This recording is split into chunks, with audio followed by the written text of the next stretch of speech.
Scott sent something.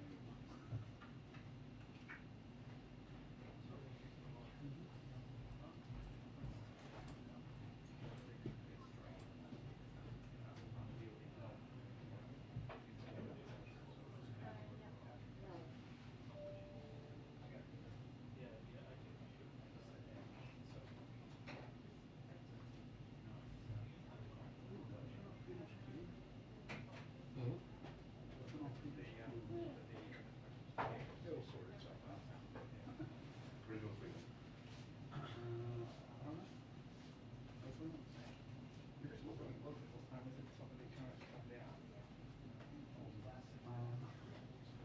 No, but I really, really, really want to. I've heard great things. I wonder, like, How does it not fall apart? Yeah. I'm like, I don't know. You think you put it on a tray, but it has smoke. Right. But you put it on like a wire rack. How does it not fall apart? I'm like, if you put enough binder in it. Yeah. Well, you do want the best $100,000. I've smoked a burger before, same thing. I smoked it. I don't know, I mean, what do you mean? Simple fine. Just put it on a wire rack, or did you put it on? I put it right on the brakes. So it's like, Yeah. It didn't fall apart. You have an indirect smoker or? Yeah, fire? mine's indirect. Yeah, that's it. Man, I like smoking burgers that way. Indirect smoker, you put it in there. Did it fall apart on you? Yep. There's people do the same thing. I'm trying to. I think I do that too. No, I might do that too. I smoked a rack of lamb too, real good. Yeah.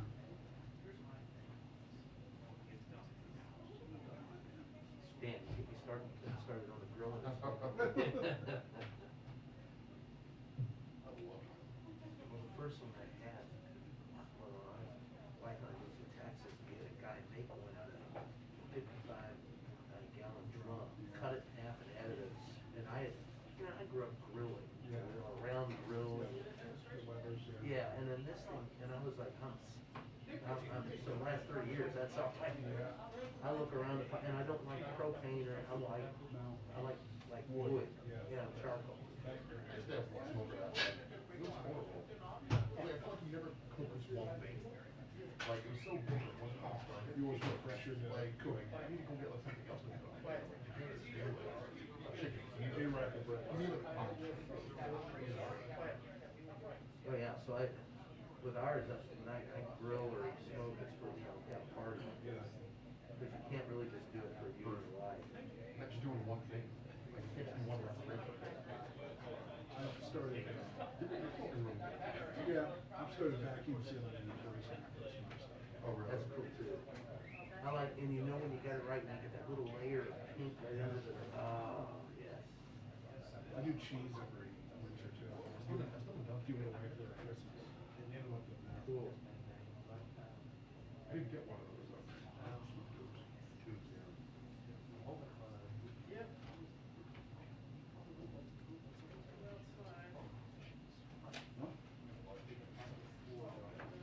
I also did queso for the Super Bowl. Just smoked it. So, two different types of cheeses.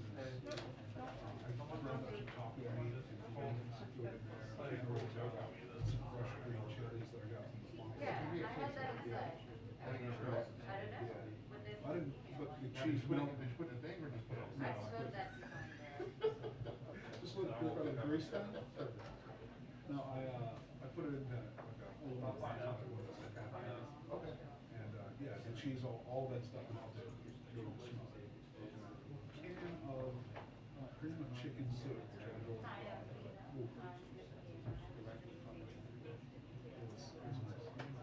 No, I don't know if it's Oh wow, I was surprised. I didn't think it would either. I mean, just because of everything being so raw.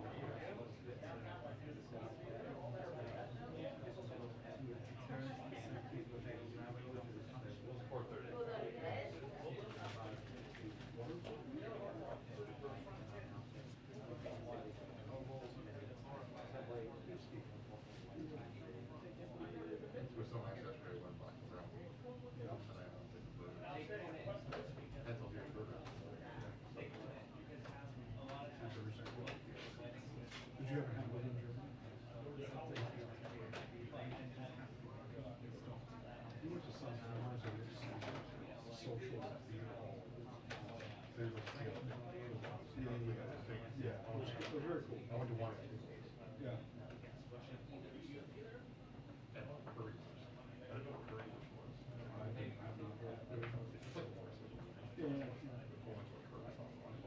good. And watch it.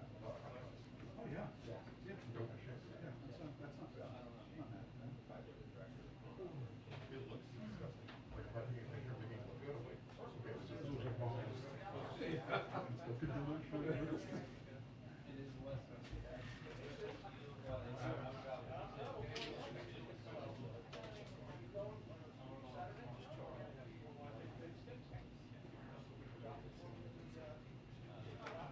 Anything on the edge?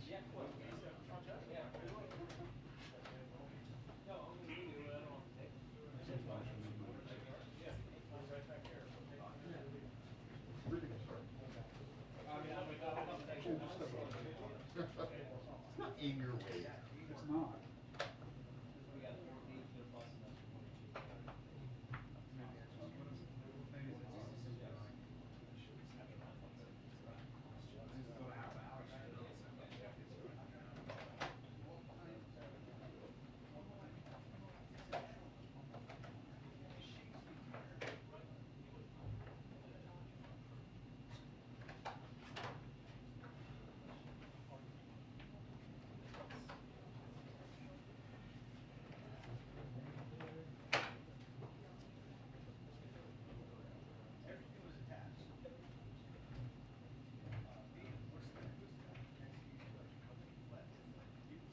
Snow. Wait, get the. According to this app, it's snowing outside. If it is, it's invisible.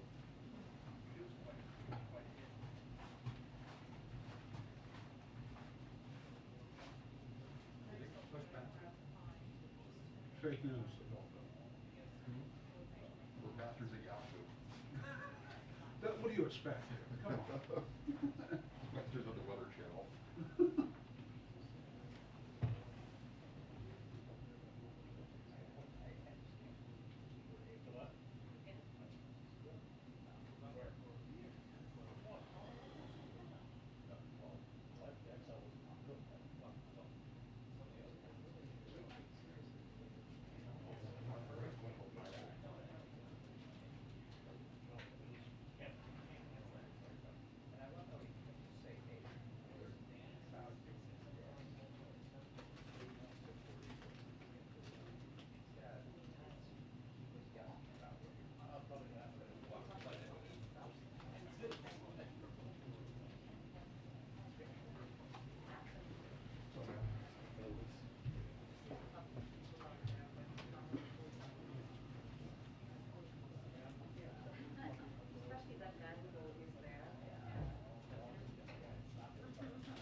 John Gizzy?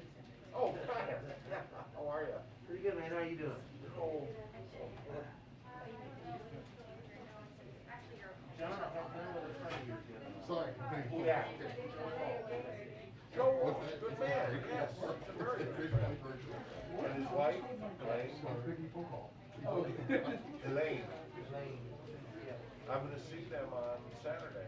I'm gonna cover the principal's first meeting at the Crest Club. That's the counter CCAR. Oh. It's the play Greek. Oh, what did Joe have to say? Well, he just said that he was good friends of yours. Yes, he is. He and his wife, me and my wife were going out to. How do you know? I can't remember how I met him, but that's the first time we've had dinner. That's great, where'd you go? Five. Threats from American custody because they could manage. The President announced that US troops will move through Europe here to NATO's eastern flank, and yet more will be sent from America. The message may be falling, but NATO has responded.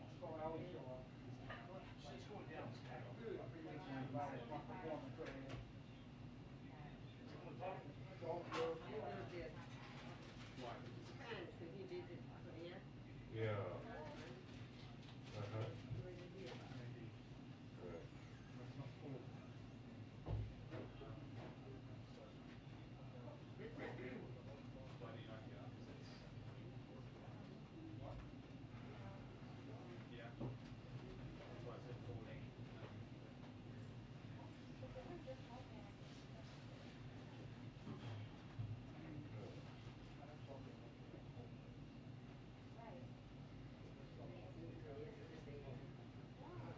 Kirby.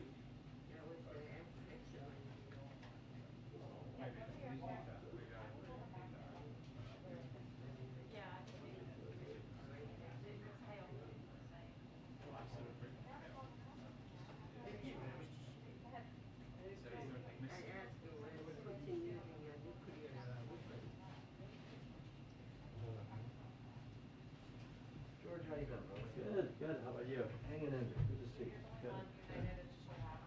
I'd be a lot better if they didn't keep moving the briefing back, because I made these appointments for interviews, and I'm not gonna be able to say.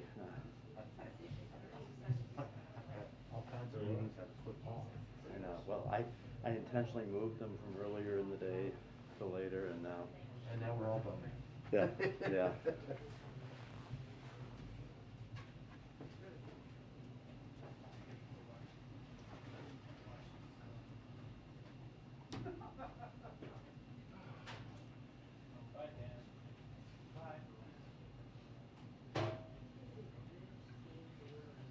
Yeah.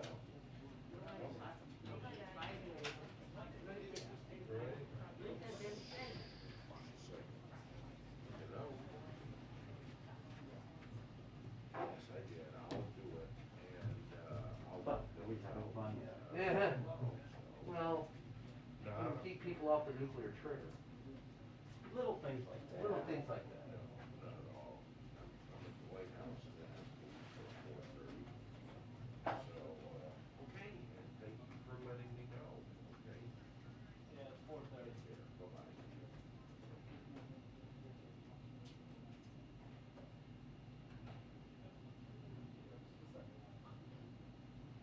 They just push it back again? What's this? Great.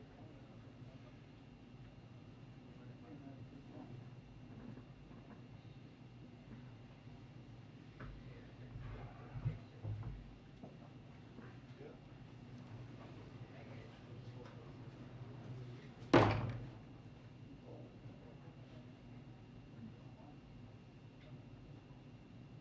He looks good.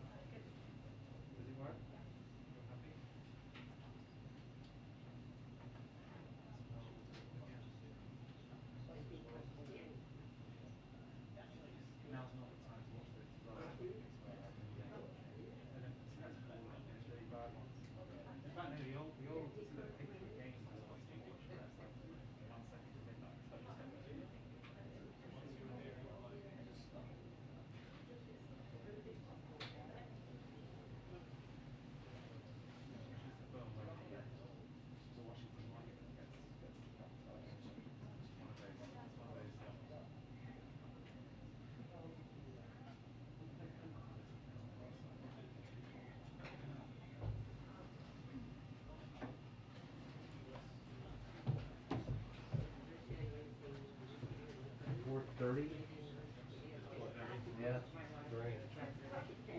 meeting everybody. Yes.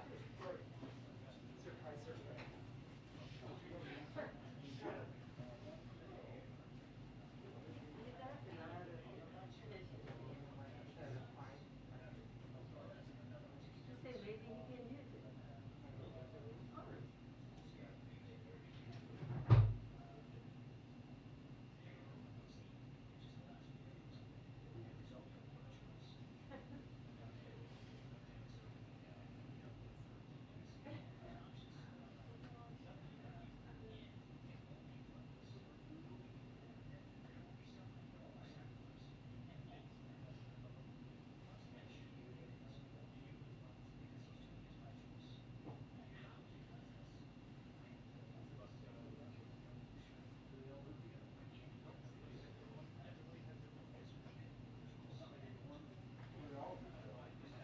Yes.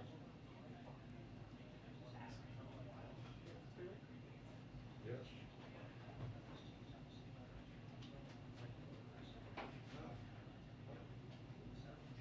Yeah.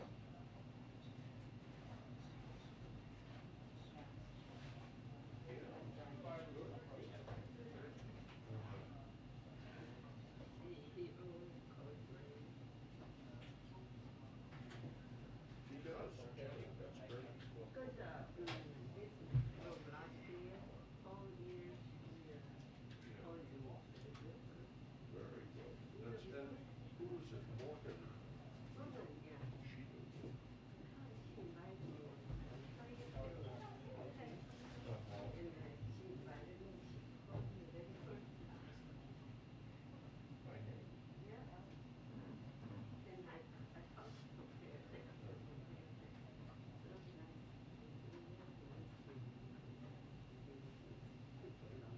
Right. Called me.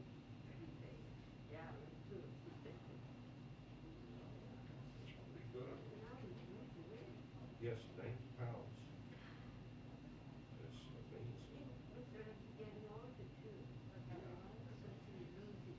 Yeah, well, that's happened to me. You know, when you're that old, there's your skin on the down, knees,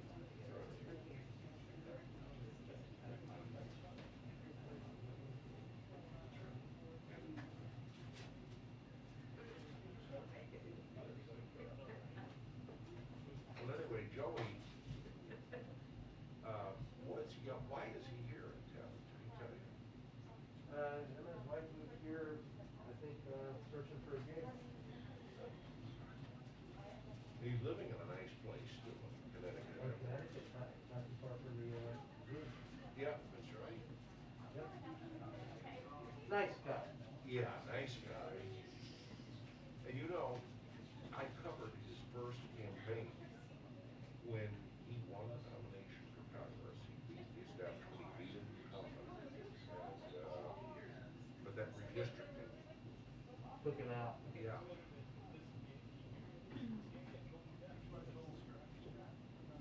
I've covered him briefly when he ran for president. That was a dumb move on his part. I didn't understand it. But he always lands on his feet. There you go.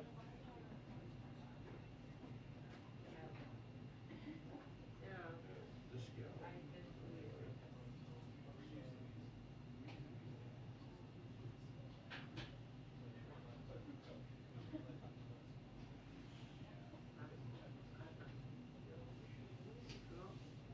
Yeah.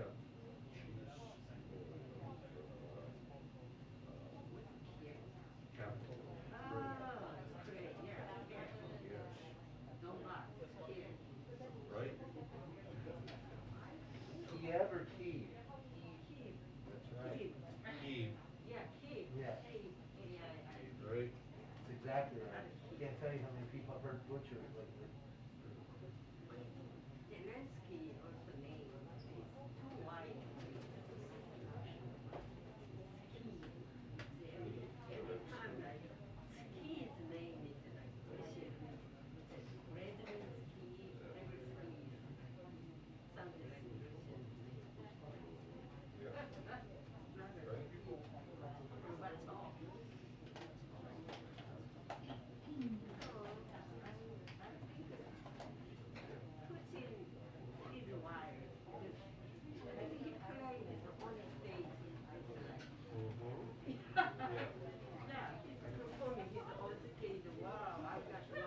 doing fine, how are you? 4:30. Is that the VP video? Sorry.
does he have the signs of dementia or early dementia? No. And I don't like to say people, I certainly don't report things people say, people say a lot of stuff. But the way it works with peace, I think the resignation to have the election coincide with November, so he saves the taxpayers money. And that's what Bowen did, if you'll recall, when Trump was elected. And you know, I give people credit because that costs a lot of money to have that.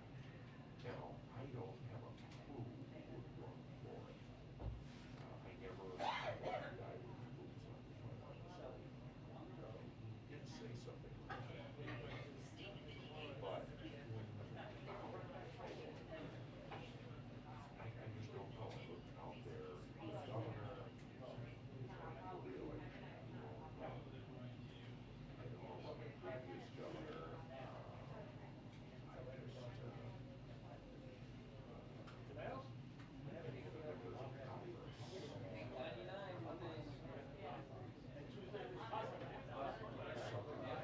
yeah. Right, and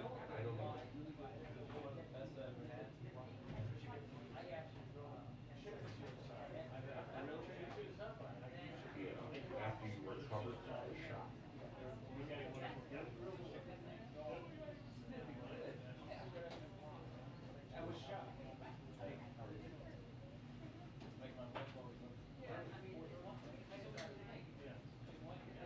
Ready?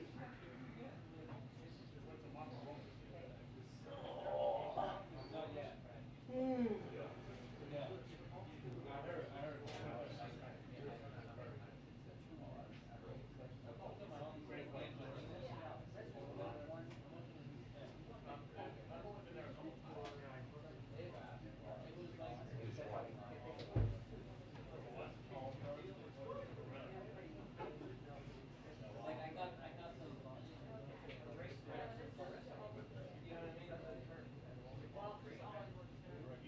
No, I called him on the phone, which I'm gonna do tonight.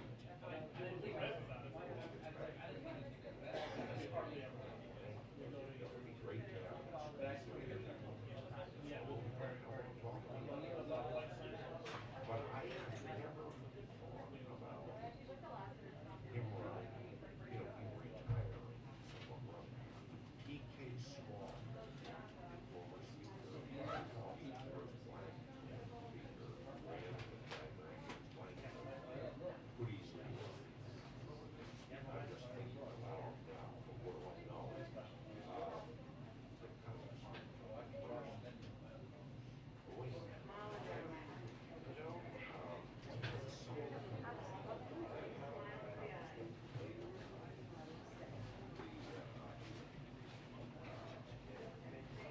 NASA.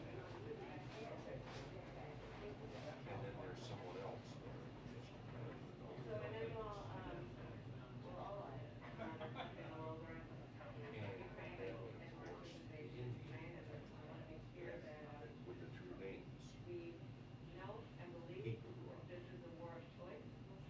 It is So, I mean, unwarranted, there's and it is cast of unjustified. characters The out there. president made clear And, from the beginning, so, if Russia were to take aggressive action against Ukraine, our response would be quick and concerned. That is the battle that has yeah, they've sent them outline. we'll do it. I just had to write Ron Pearson, and I can't make much of it. I had something come up. You, I'm sorry, it was actually someone came to my home after the meeting. And we will continue as we have Still from the very not beginning, option to work have with our allies. to understand that. So you guys go have lunch, I'm sure one of you all will find out. So, but, by the way, that was a great dinner at Curtis the other night. And I'm, let me just tell you, his daughter, who does this regularly for him, so enjoyed the, you know, to help you again. So, it's in trouble because I want to talk to him, and that's a good one again.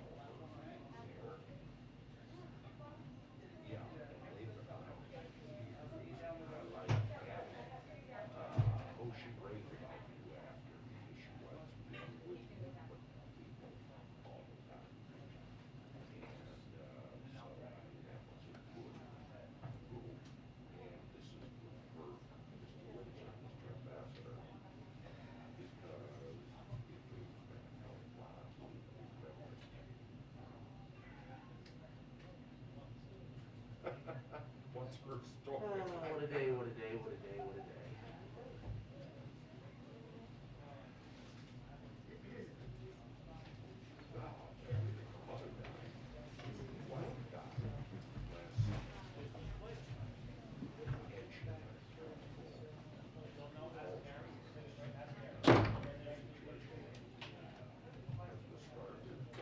More comfortable.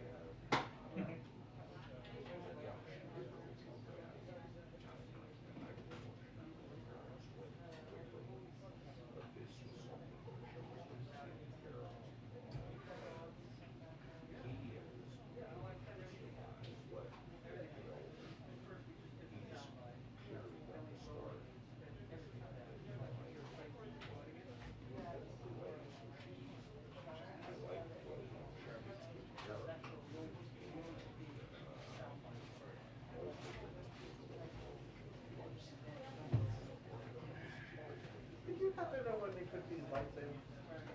Recently, I mean, there's always been lights here, they swap them out. Yeah. I mean, it's been a long time since I've sat this far forward in the room. Within the last 6 months, man.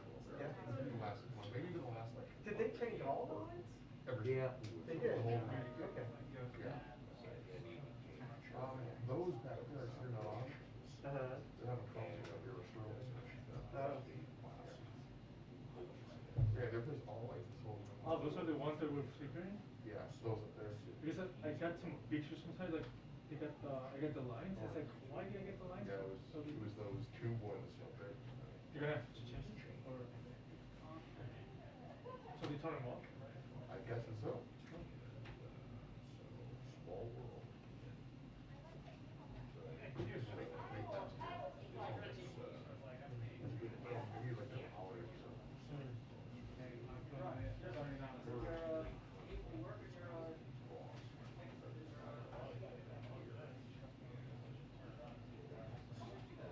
During the company life, we had so much free time, I could look up, sit anywhere and see all this stuff.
His wife's still with him.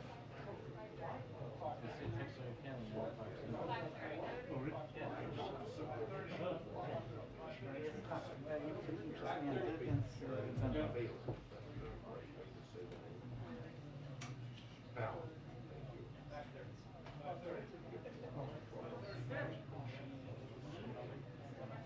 This was at a government.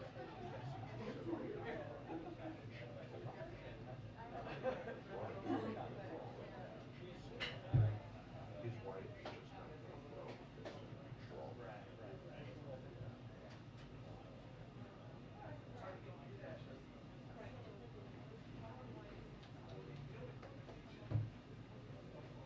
No.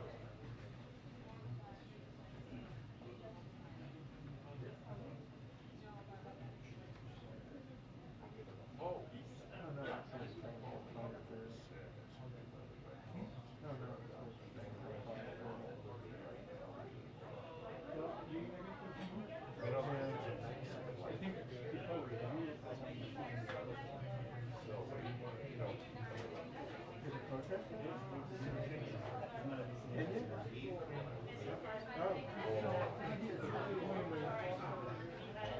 Because you're gonna get sweat.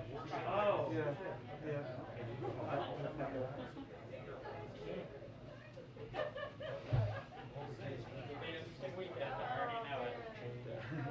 Thank you.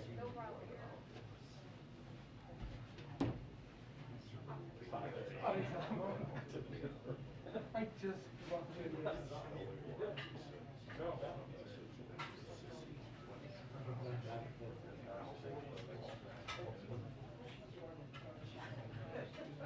And I love.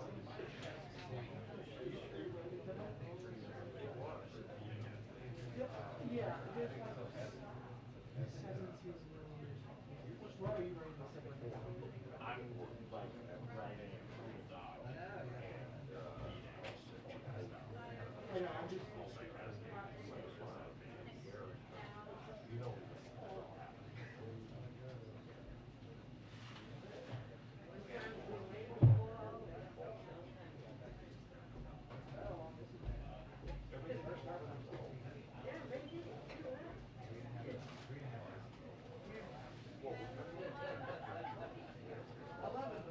They're just. Hi, this is Dan. What is that? You got a call, but hang up.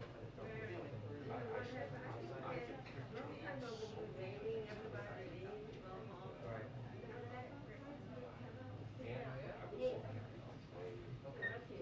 But that was really fun.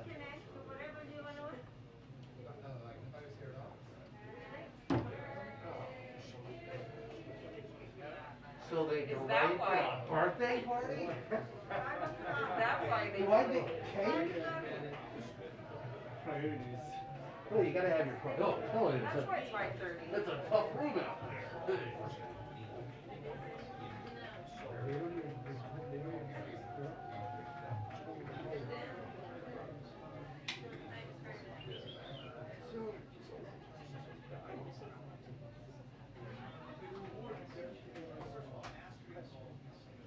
Okay, I didn't mean to hold you. Let me know. Okay, cheers. Thank you.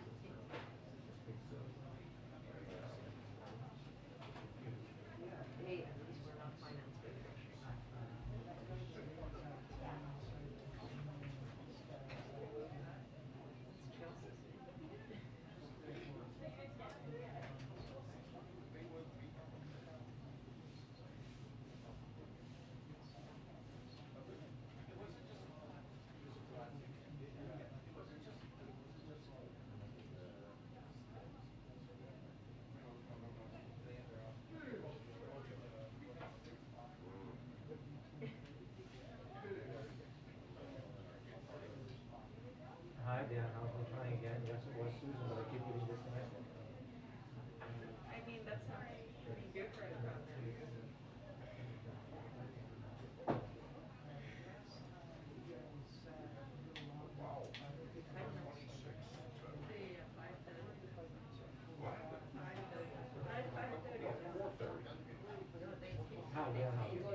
this year, so, that's pinching us on budget.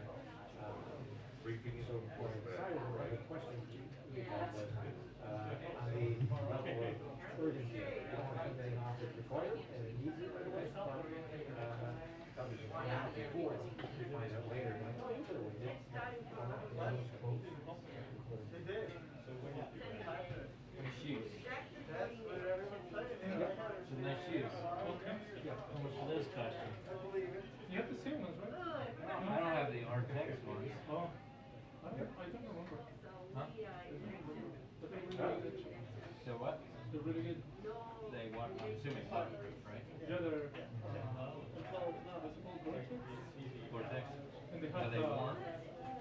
the salt, what is it called? Iron? Are they warm? They're good, I mean, they're great. In summer, especially, they don't feel like, Right. but they're comfortable. Yeah, yeah. Right, well, I guess the question is, if you look at the, it's been there since 11, two ways. One, that it could wait 6 months and say, oh my gosh, it's urgent, or that it's stable enough that it can wait. Well, the question is whether we rush to do it now and take it. You to the sat budget down, you're day. looking forward to it. I'm trying to figure that out, or whether we put it I off to know. January 2nd Oh, for next year. That's the only just choice, keep it's not on do it or saying. not do it, it's only a question. Oh, I see it, yeah.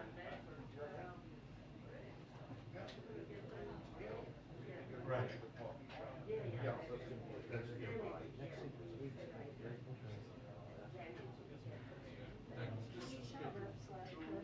Yes, they live in interesting times. These are definitely. Oh, my God. Right, if it, Okay. Sat down with such purpose. Oh, finally, we're gonna get this done, you know? Right?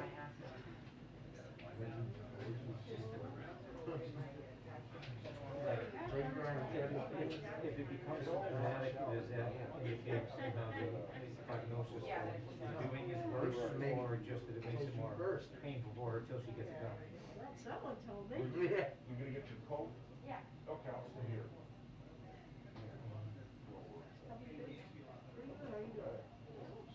Yeah.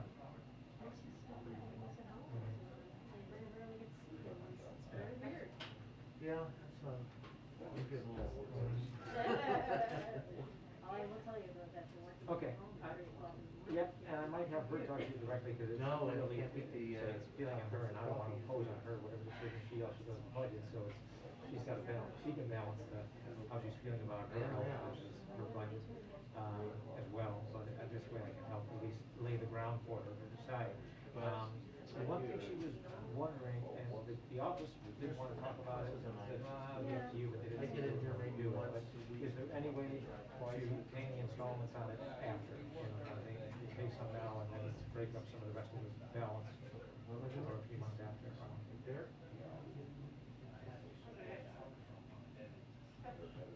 No. No.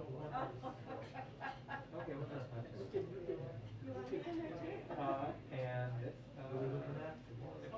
oh, and what would happen if she said, well, do one now, and do one later? That's probably not a great idea. Six, yeah, six. Hey, John, you leaving us? I'm coming back, don't worry.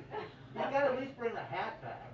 Gonna get something to eat. Get some pizza and bring it back for the troops. Yes, okay, deal. Little pepperoni. Right. That's nice. Yeah, I would think so, because on one side, on the other side, that's one thing next to each other. You do one and then, you know, get back in. Tell me that. That's fine. Cool with that. I can see that. Oh, okay, one I think I've got a, There you go. situation, and Laura wants to talk to you.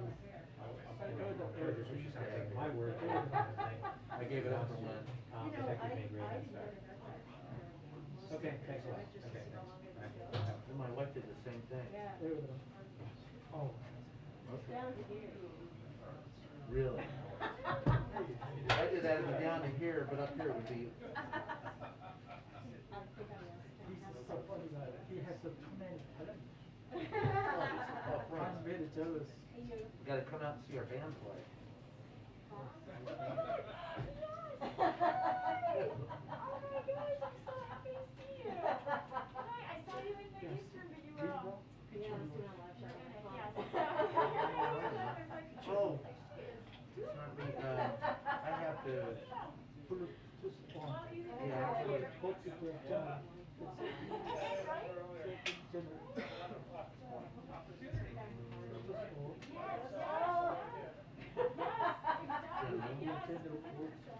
Further up, everyone. Oh, the good old days. Get in there. What's the phone number? So Brian's, Yep. that would be, there you go, Brian's phone right there. Yeah. Yep. You show me. Yeah, okay. Got it. And you said send it to home. Oh, yeah. Guess it's airdrop.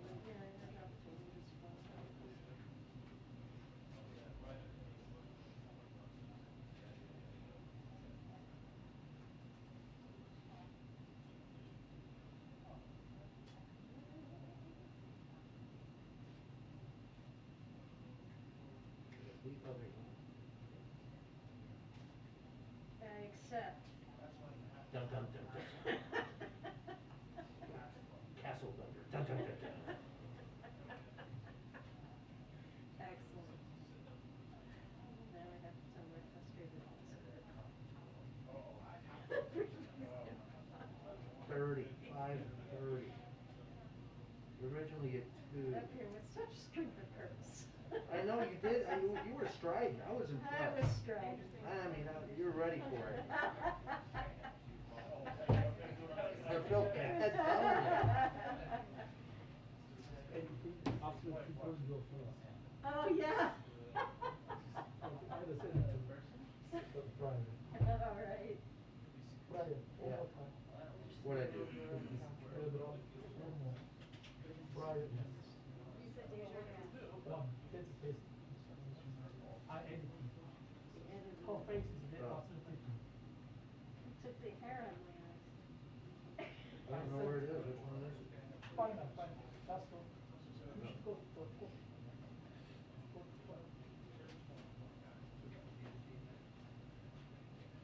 That one? The last one. Like this. This. Oh, that one. I like this. You like that one good? This one. Alright. I like it. Thank you.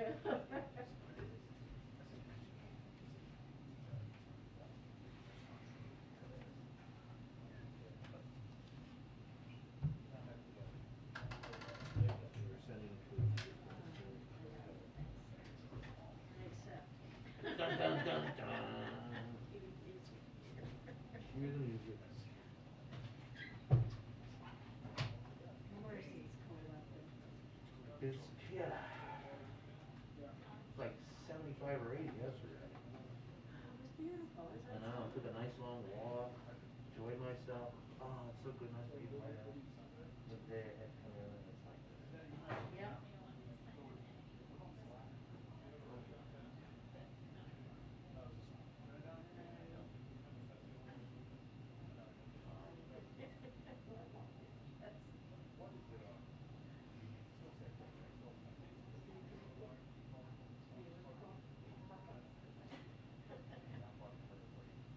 What's your Twitter?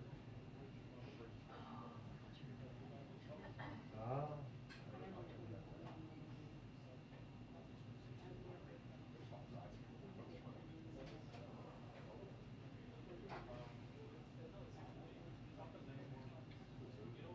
I know, we're all nervous.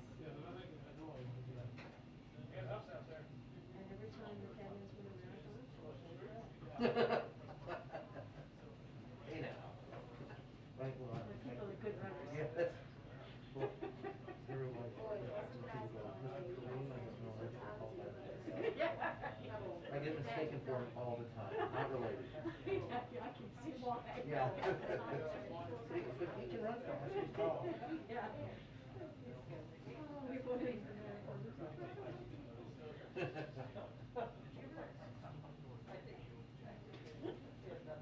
Brian. Say with my yeah. Okay, you got it. Up. Wait a minute. What's your?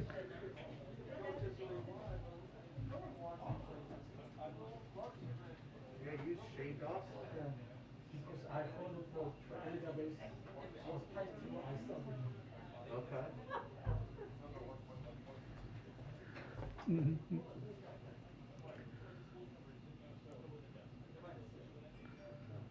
There you go.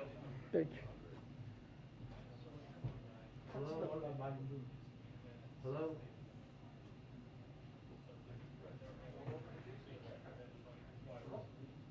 Yeah. Yeah, that's, you gotta go over that. No, no, we did break after that, but we need to fix that.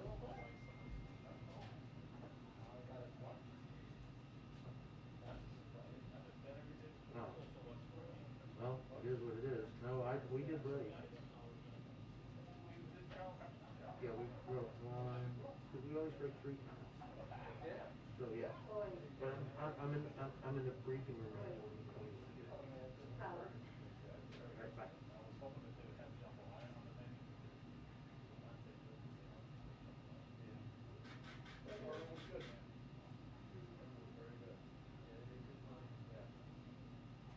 Pebble, maybe it's Always gonna get Pebble. the seafood tower. Pebble. Seafood. Pebble Ridge. Right, it's got, you know, like the crab claws and the clams and the oysters and all that. It's like $125. I guess when they go on break, they should do an interview room first.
There it is, I'd be, I give it 5 to 10 minutes or so. His eyes like.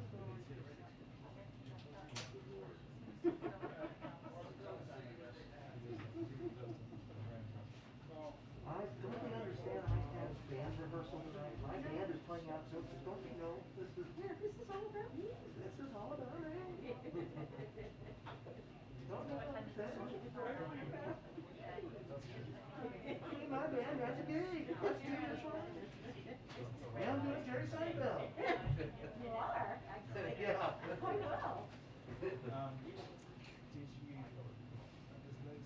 As long as I don't do the Elaine dance. Oh, please, she shouldn't have even done that. Oy. Gotta get up on the wall.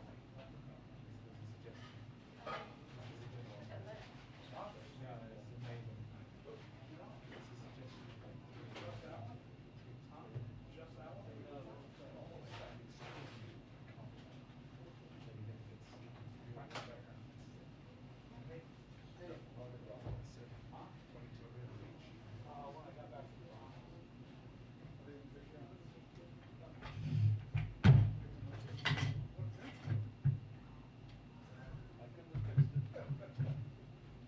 Hey, Clint, I'm good. I'm at 49. Uh, No?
Well, part of the chicken is the McNugget.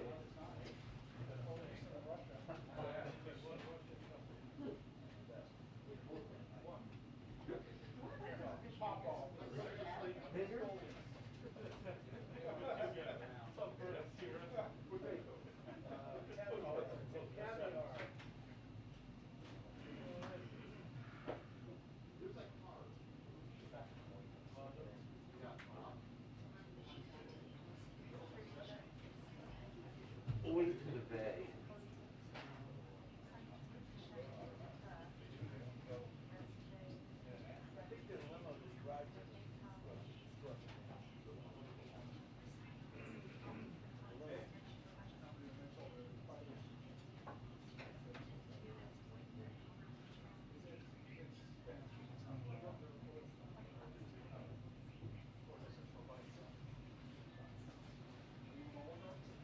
Well, got a band rehearsal.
moved it over.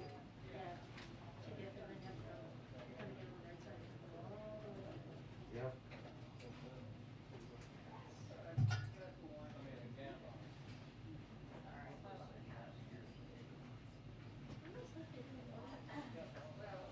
Yeah.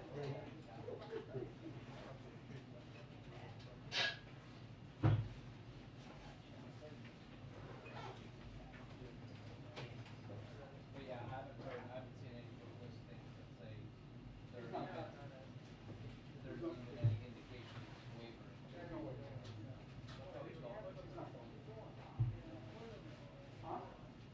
They said finish the short list. We just lost her this weekend, she was 16. Yeah, towards the end, she lost her. She was our young person. I've got pictures of her, she's probably killed, I don't know how she killed him. Oh, there he is. Yeah. We haven't heard any indication. He had a good life. She'd pick on the, I got this, I'll show you. I've got this kind of American flag. And she used to, oh yeah. He avoided her like the What kind of a dog is it? Here, this was the console. Oh my God. And here, this is, so, I went down to my waist, Oh, and it was dry, so when it was wet, it was a little hot. Long. It was, yeah. But it's all.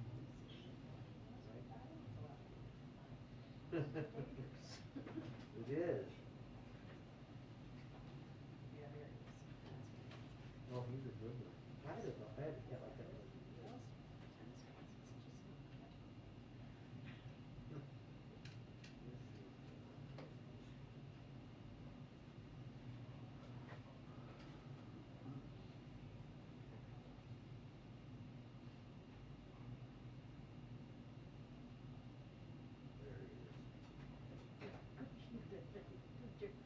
He's 150 pounds. You put one paw here, and stare him in the face. And he's scared of, that little, and it's called an American Bully. That's really what it's called? Yeah, it's a mixture of Or bulldog. a bulldog, a mastiff, and an English bulldog. And it's that dog cost my son dating this girl. Her mother was in Albert, had broken her mother, and bought two of these dogs, $13,000. How much? 13,000. And she decided they were too big, so Zachary took one of them. And she was going to give this dog to a shelter. Yeah. So my son put him in the car and drove him up to the now he's mine. Everything. Except the cat. Oh yeah. She and I was so him, and we had another little bitty black one. He was the part excuse me, Jack Russell, and just died. And I would scold her, get off the couch. And then Littlefoot, the cat, would run in. She would hear me scolding the dog, and she would run into the room and slap the dog in the face. She did it all the time. She was, hey, quiet, get off the couch. And then Littlefoot would go, run in and go, bam. She was your assistant? Yeah, Discipline. she just loved to torture the dog. Oh. But yeah, well, she had diabetes. Yeah, that's probably what she Yeah, then towards the end, she had went into remission. I just told her. She had her. She was diagnosed 7 years ago, so we got 7 years before I was good cat. She wouldn't take it after a while, so we quit giving it to her because she was so tortured. And we thought, well, if she dies, she dies. But she got better. And so, yeah, and then she just, it came in suddenly overnight.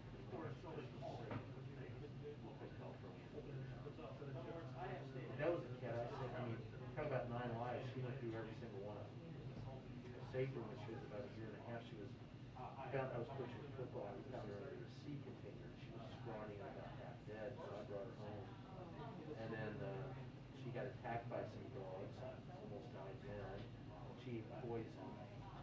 I mean, this cat went through everything and survived it all.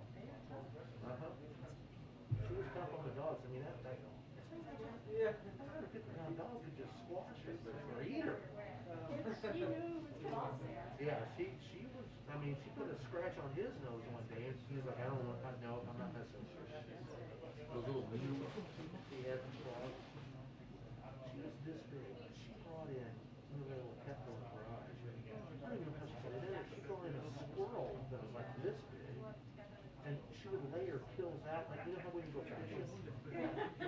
You go fishing and they're all hanging up in a line. And so she would lay them flat, and she would you'd walk out there in the garage and look at her, and then she would look at you and go like, this is how it's done. You need to understand how to do this. I'm teaching you. This is how you kill it, and you lay them out so I can look at it. And one day he was in the street across the old lady that died in the house, and they came through, and I thought she was going to attack her. And so they found lots of rats after she died, and so they were killing us. And you know, if you see any rats, let us know, set traps, and I go, don't have to. She goes, what do you mean? I go, come here. I walked toward the garbage can, I opened it up, and there were 2 dead rats in there. I go, how'd you do that? I go, I can't take responsibility for it, but I have a huntress over here. I canceled. Look. Yeah. Great fun. My boy is 10, so I think this is always loves the cat. Oh.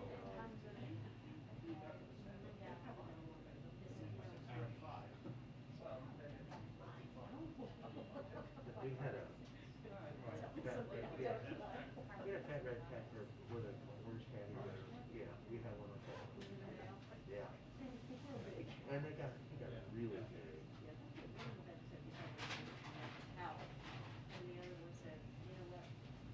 You could better check that. Okay. Telling you better.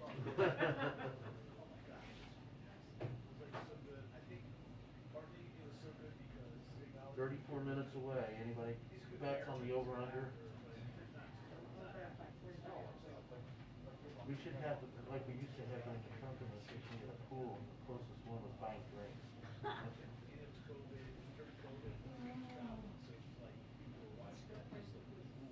Yeah.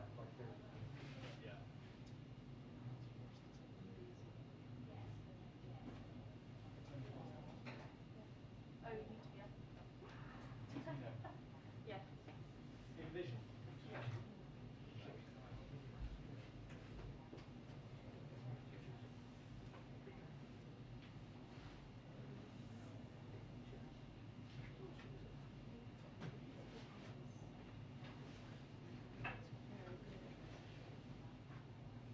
Yeah.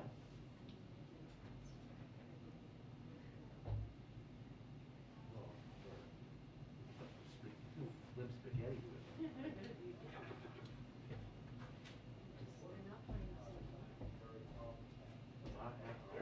And they go play.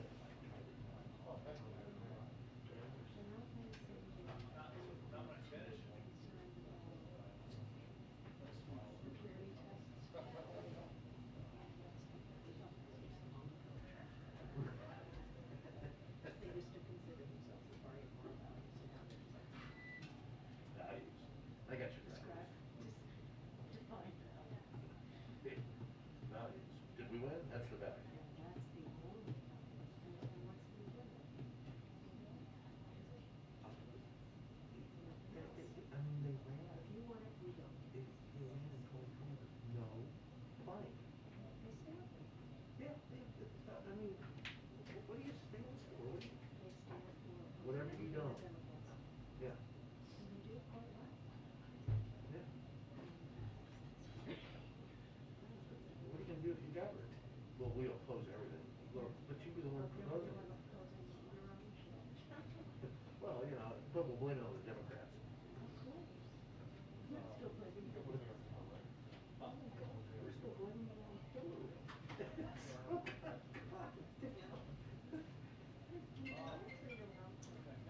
If I've seen them, I bet I've never. Well, we, right. Hey, it's Peter. Good, how are you?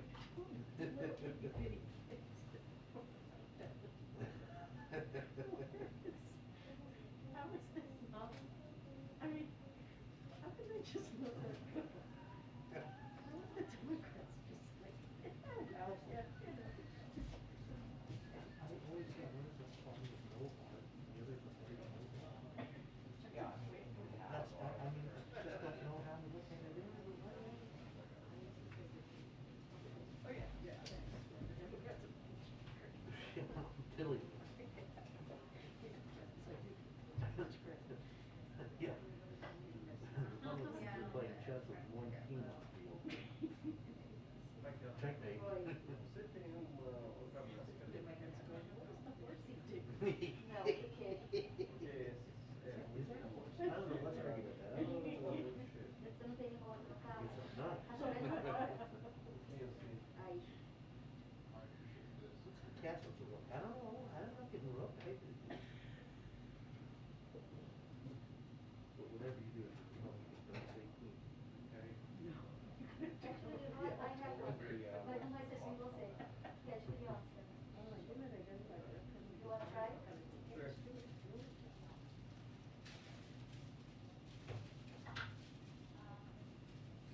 Se non si divide poco, poi un altro cavo per aprire. You know, I thought they said joining the military was Yeah. Okay. so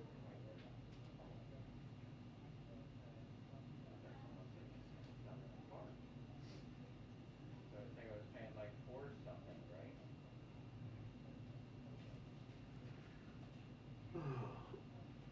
My knees.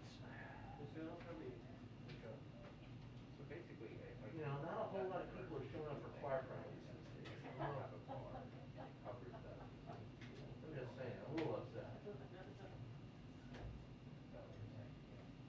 No, I'm saying if you got a full, We're not just a getting regular, started. No, Mark. These are days when you need a wet bar in the back. Oh, well, you know what, only these days? Yeah. Alright, the price you're giving me now on this policy, is there, that's sort of like the minimum, so we can go. Passa aí.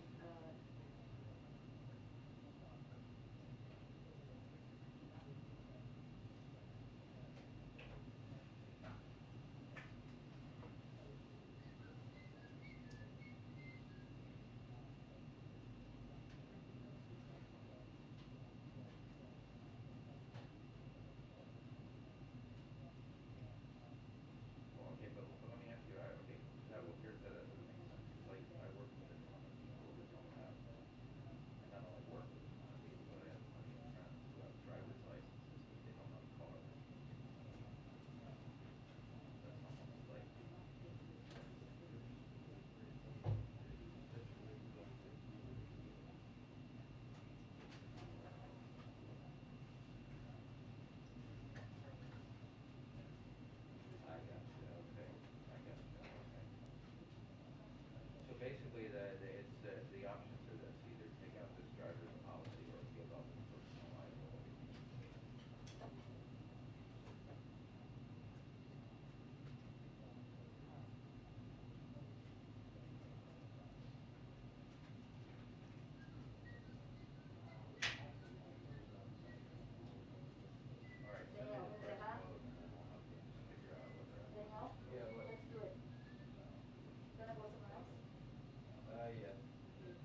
jak będzie połączenie, to wyjdę na zewnątrz. Nie, ja wiszę, zostaję teraz na... Dobra, okej.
What's going on?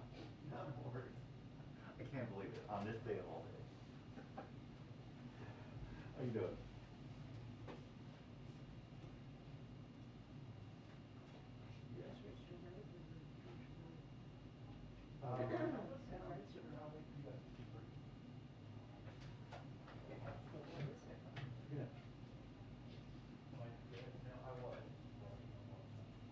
Tak, jestem, cześć.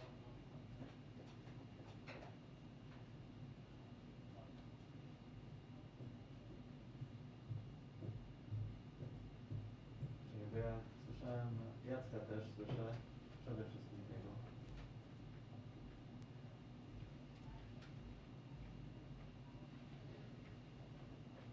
Okej, już Jacka nie słyszę, teraz słyszę muzykę. No ja byłem na tym wystąpieniu Bidena, próbując się zadać pytanie, ale na szczęście.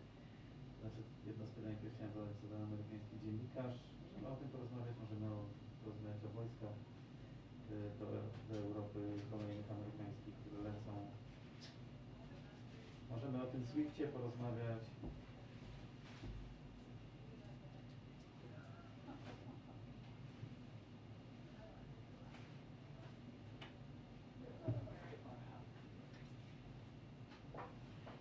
A to już wczoraj było wiadomo, to już wczoraj się przedstawiło.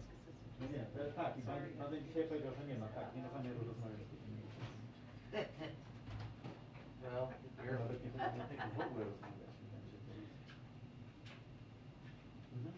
Tak, tak, tak.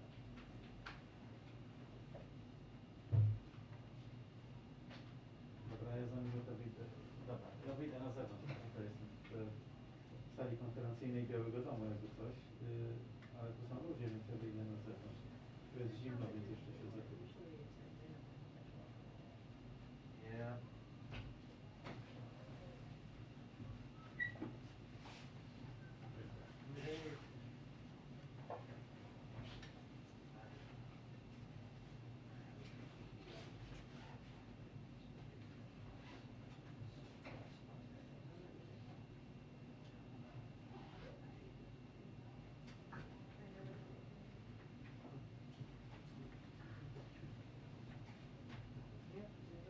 First time.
I can go upstairs. What is this, that?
Okay, I don't know what's later, it's, the current conditions are a dry night and maybe some rain, maybe some heavy rain. If you notice, they said there's, you don't get out till 11:15 here. I don't know, I don't know if they keep the lights on or not. I wonder if you want to do the things in here or whether we can ask for just spot, one of the covered areas or someone else's.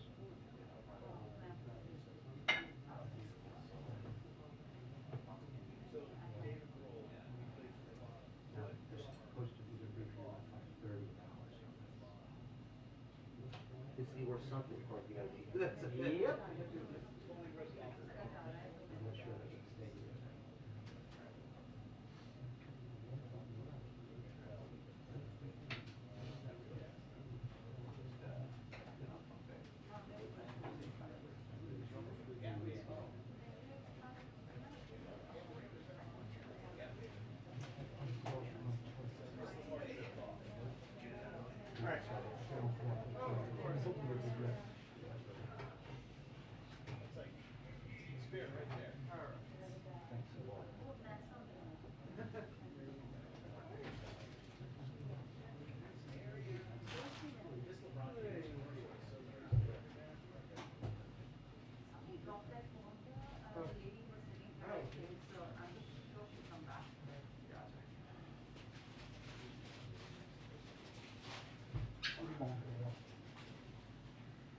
Can we get this, going on with? Here's a 5:30. Until it gets pushed back. Oh, baby.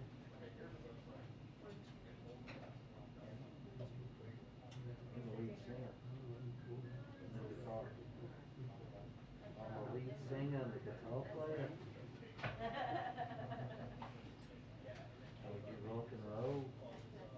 Oh, Ringo, get your wings. Did something a few years back. Here, we might take something. Can't believe we haven't been able to do anything like that since COVID. It was a lot of fun. This little cooking machine. Here in the Hamptons.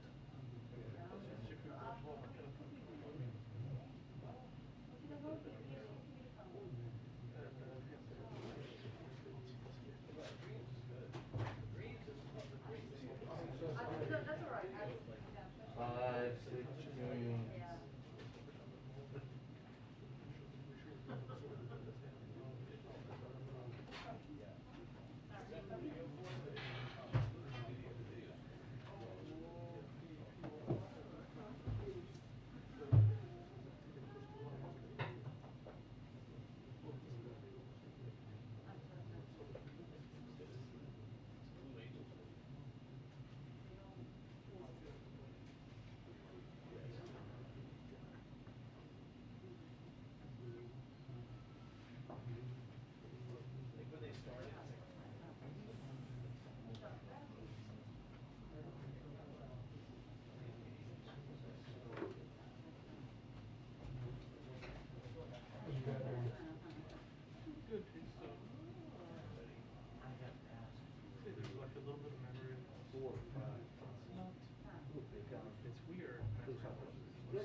Hey, you could have done it with the zero and the whatever. Yeah.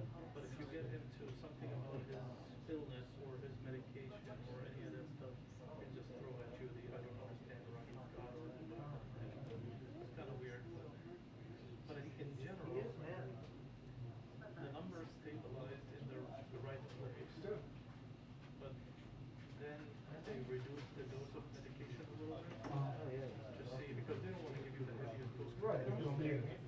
No, The numbers no, stick I up. don't. But Hey, these get the how do I stuff. describe, it's like I struggle describing it to him, so that he doesn't get a step back, you know? Yeah. And it's basically, the high normal. So where's the pizza? So it's ticking up. You're gonna bring pizza for I all of I us. just ate so You're much within the tonight. high normal, you're not above normal. Right. So while yes, it is moving in the right direction, Right. but it's not really, I went to get something. it's not like saying your It's not a cholesterol problem. should be at 100 and you shot past 100 and you know. Yeah. It's between, your cholesterol should be between 80 and 100. Yeah. And you're, ticking up from 80 towards 100. Yeah. That's just like my blood pressure. That's exactly Well, what I I mean, get. So we need to keep an eye on it. It's not a problem. So we need to keep an eye on it. But for him, any of that is because I mean, I personally believe that struggles and understanding that he will never heal. Yeah. But also, he's the patient, so he's gonna have hope that he will heal, but the reality is this kind of illness, Just work with it. they can stabilize it and put it to sleep. Yeah. And then if it wakes up, they have another contraction. Yeah. But at some point, there's a period of time. Yeah. It is what it is. Yeah. But it's, I think they have, like Bill's brother had it. Uh-huh. But Bill's brother was at a much younger age. Right. So they were able to do this T-cell therapy, Yeah. where they take all your blood out, they cycle it, they take something out of it, and they bring it back in, then you're fine. Yeah. But once you're, I think, 60 and above, they won't do that. Yeah. That's for, first of all, very expensive. Yeah. Second of all, they do it for people who, they assume ends up for 24 years. Right. Instead of doing it for people who are 80. Yeah. Yeah. So it's, and they're probably not doing it because it's high risk. Yeah. Oh, yeah. I don't know what the answer is, but I can say that it's complicated. We remodeled the whole bathroom and made it a pool shower. Yeah. So that, so I mean, that's the ultimate goal is if we need to put a chair in there, we need to do whatever. I mean, I was gonna get a bunch of candles, and then I realized I don't want to put a bunch of holes in the new shower, and if anything, you'll get the suction. Yeah. But then, or you can just put a plastic chair. Gotcha, that's a good idea. But yeah, I don't know. I mean, we're doing the best to not be in a shelter type environment. And we're sharing custody with my sister. And we're struggling with my mom because all her health stuff is over there. Yeah. But she has to be now between there and here. And this COVID shit is all doing everything because even if we could put it on a 28-day travel cycle, Right. we can't. Yeah. And missing an appointment per se because yeah, or because he's not here, and then it becomes more of a, aren't you responsible for this person getting to their appointment? And why are you, I don't call that neglect. But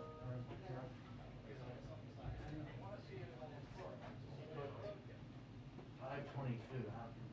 Now I'm afraid to leave the room. Go to the bathroom. You waited too late. I know.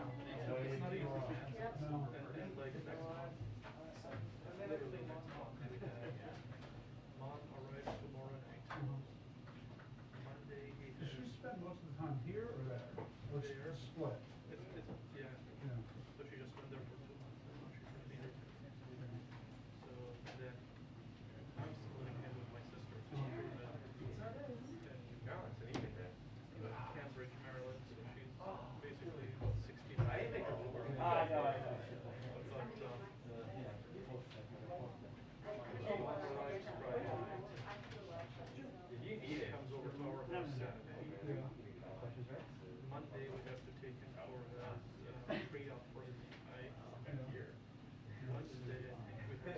like camera surgery. Yeah. And then less than a week later, he has to go to his Yeah. Where did you do that? And where did you do that? All of his content? We decided to say that. Everything's there. It's annoying to do the drive, Yeah. but it's all at one place that you can do everything. Yep, yeah. And then literally after that, we had to go to, they found something here, they took it out, and it turned out to be cancerous, so they. Inside or outside? Outside, so they wanna just like, basically dig a little bit more, take it all out. And I'm like, listen guys, we're gonna have to push this, cause it was gonna be in the middle of all everything there. I'm not gonna take it out, we just had cataract, Right. eyes are blocked, so they're gonna go very easy. It will punch it. It's not for me. Yeah, yeah, So I pushed that till the end of March. yeah, And I figured that now we'll be spending more time on this. yeah. So we'll handle the appointments and the surgeries and that's what obviously, For recovery. He'll be there with his mom and sister. Yeah. Ooh, that's cool. It's the same thing like pharmacy where you feel the breath for 2 weeks. Yeah. You get the How's it now? I feel the breeze. You gonna drive it down? You gotta figure out a way. Yeah. Oh, that's the plan. I see the stenographer, she's coming out. Who knows, we might have here.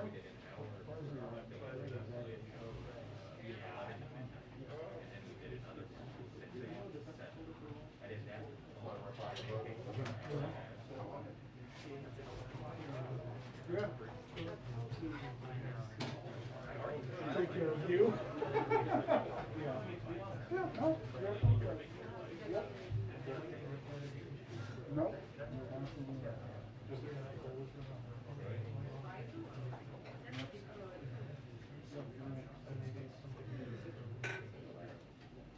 Something that's lost.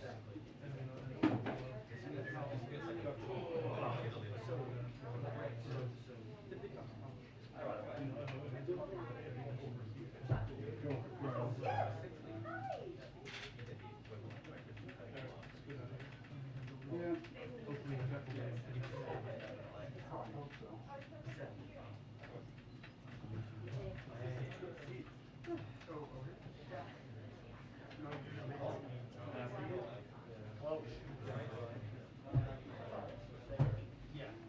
Siri has her own, hey Siri, turn off the flash. Hey Siri, turn off the flashlight.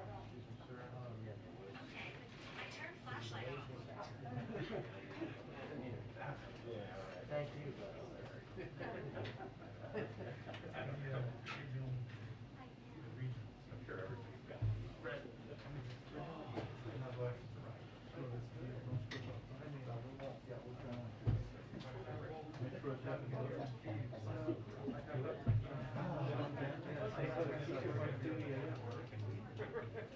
Yeah, tomorrow morning.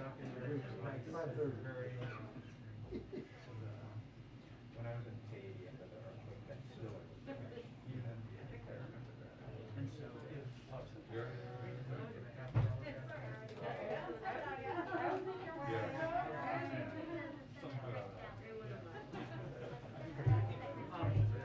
well, that's what I'm gonna say. So you guys remember, like, is there a class you can go for it? I know for Sean Penn being in. I'm looking. I should look up the California favorite.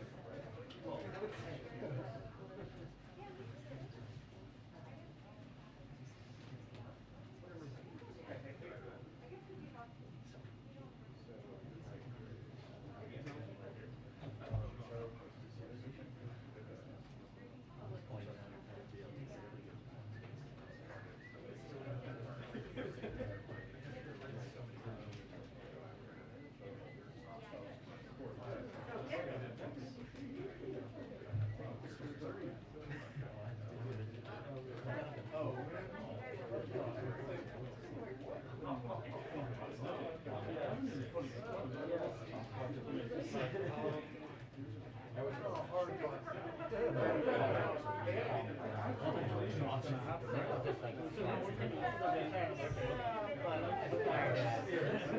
can set yourself in there. When we're sitting there, we sit like at the kitchen table, like, maybe they have the whole thing. What's the white one? I don't know. That would definitely give me more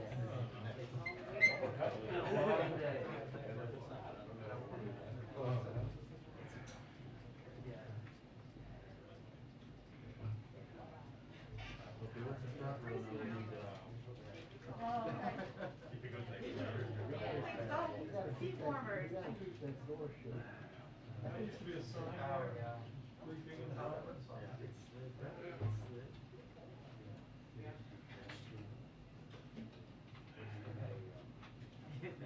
Yeah, well, yeah. Okay, here we go. This is a good sign. This is a good sign.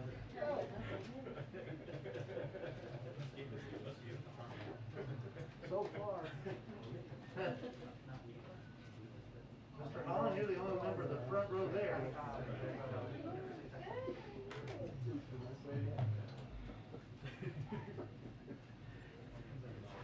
Okay, let's go. Very, very late. I'm leaving right away. Oh, earlier? Yeah. Take what I can get. Car's not high. A little acknowledgement every now and again. Employed. You gotta take it. You gotta take it. You gotta do it. Somebody else is. 2-minute warning to briefing. 2-minute warning to briefing. Thank you.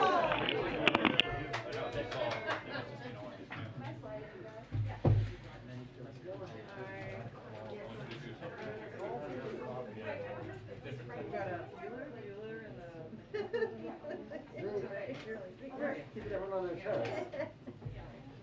Zeke, you got called on it. I know, that's how I powerful he missed is. that, Steve. That's how powerful he is. He wasn't even there. What are the socks today? What do we got?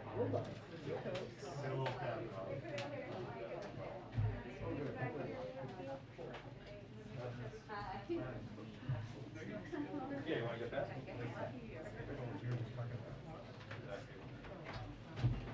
Once again, we agree.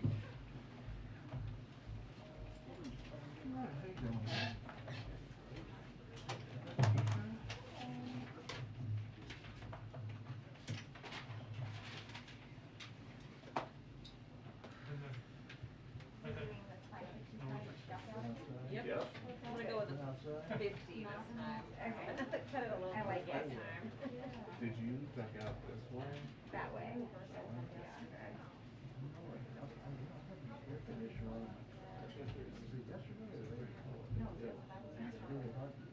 Right at the top of the six. And then boom.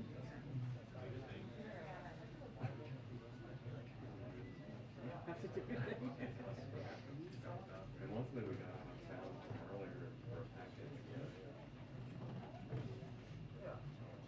Usually in the 45 case,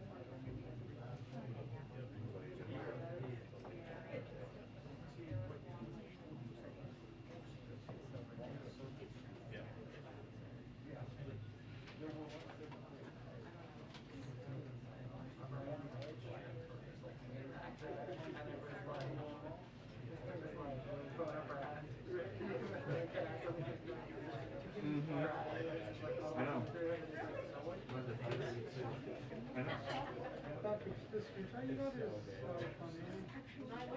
Yeah.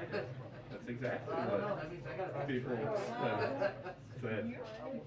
That's literally exactly. All I knew is it would be.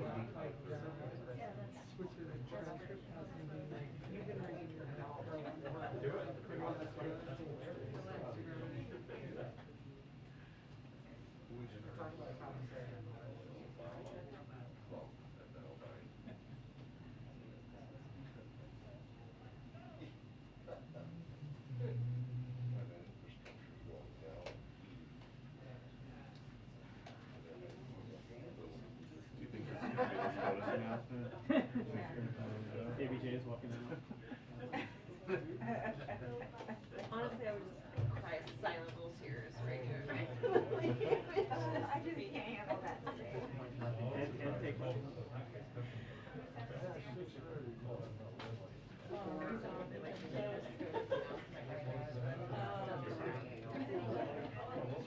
Wait. Hi, everyone. Hi. Okay, back by popular demand.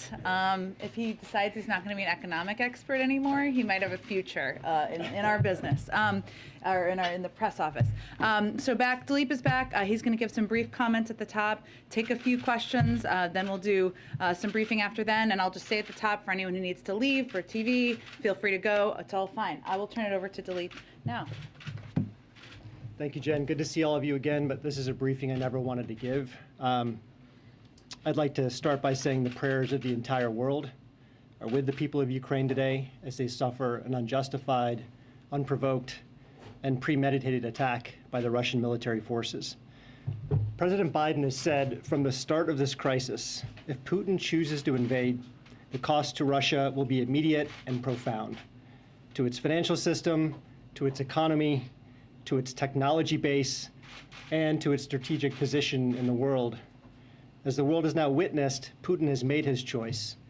He rejected diplomacy and chose war. And today, the president has announced our response.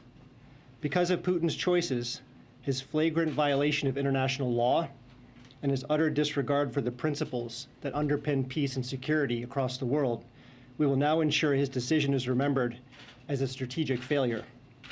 Today, we impose an unprecedented package of financial sanctions and export restrictions in lockstep with our allies and partners that will isolate Russia from the global financial system, shut down its access to cutting-edge technology, and undercut Putin's strategic ambitions to diversify and modernize his economy. Let me walk you through a few specifics, and I'll be happy to take questions. On financial sanctions, I stood at this podium on Tuesday and said, we would impose the most severe sanctions ever levied on Russia if Putin proceeded with the invasion. Today, we're following through.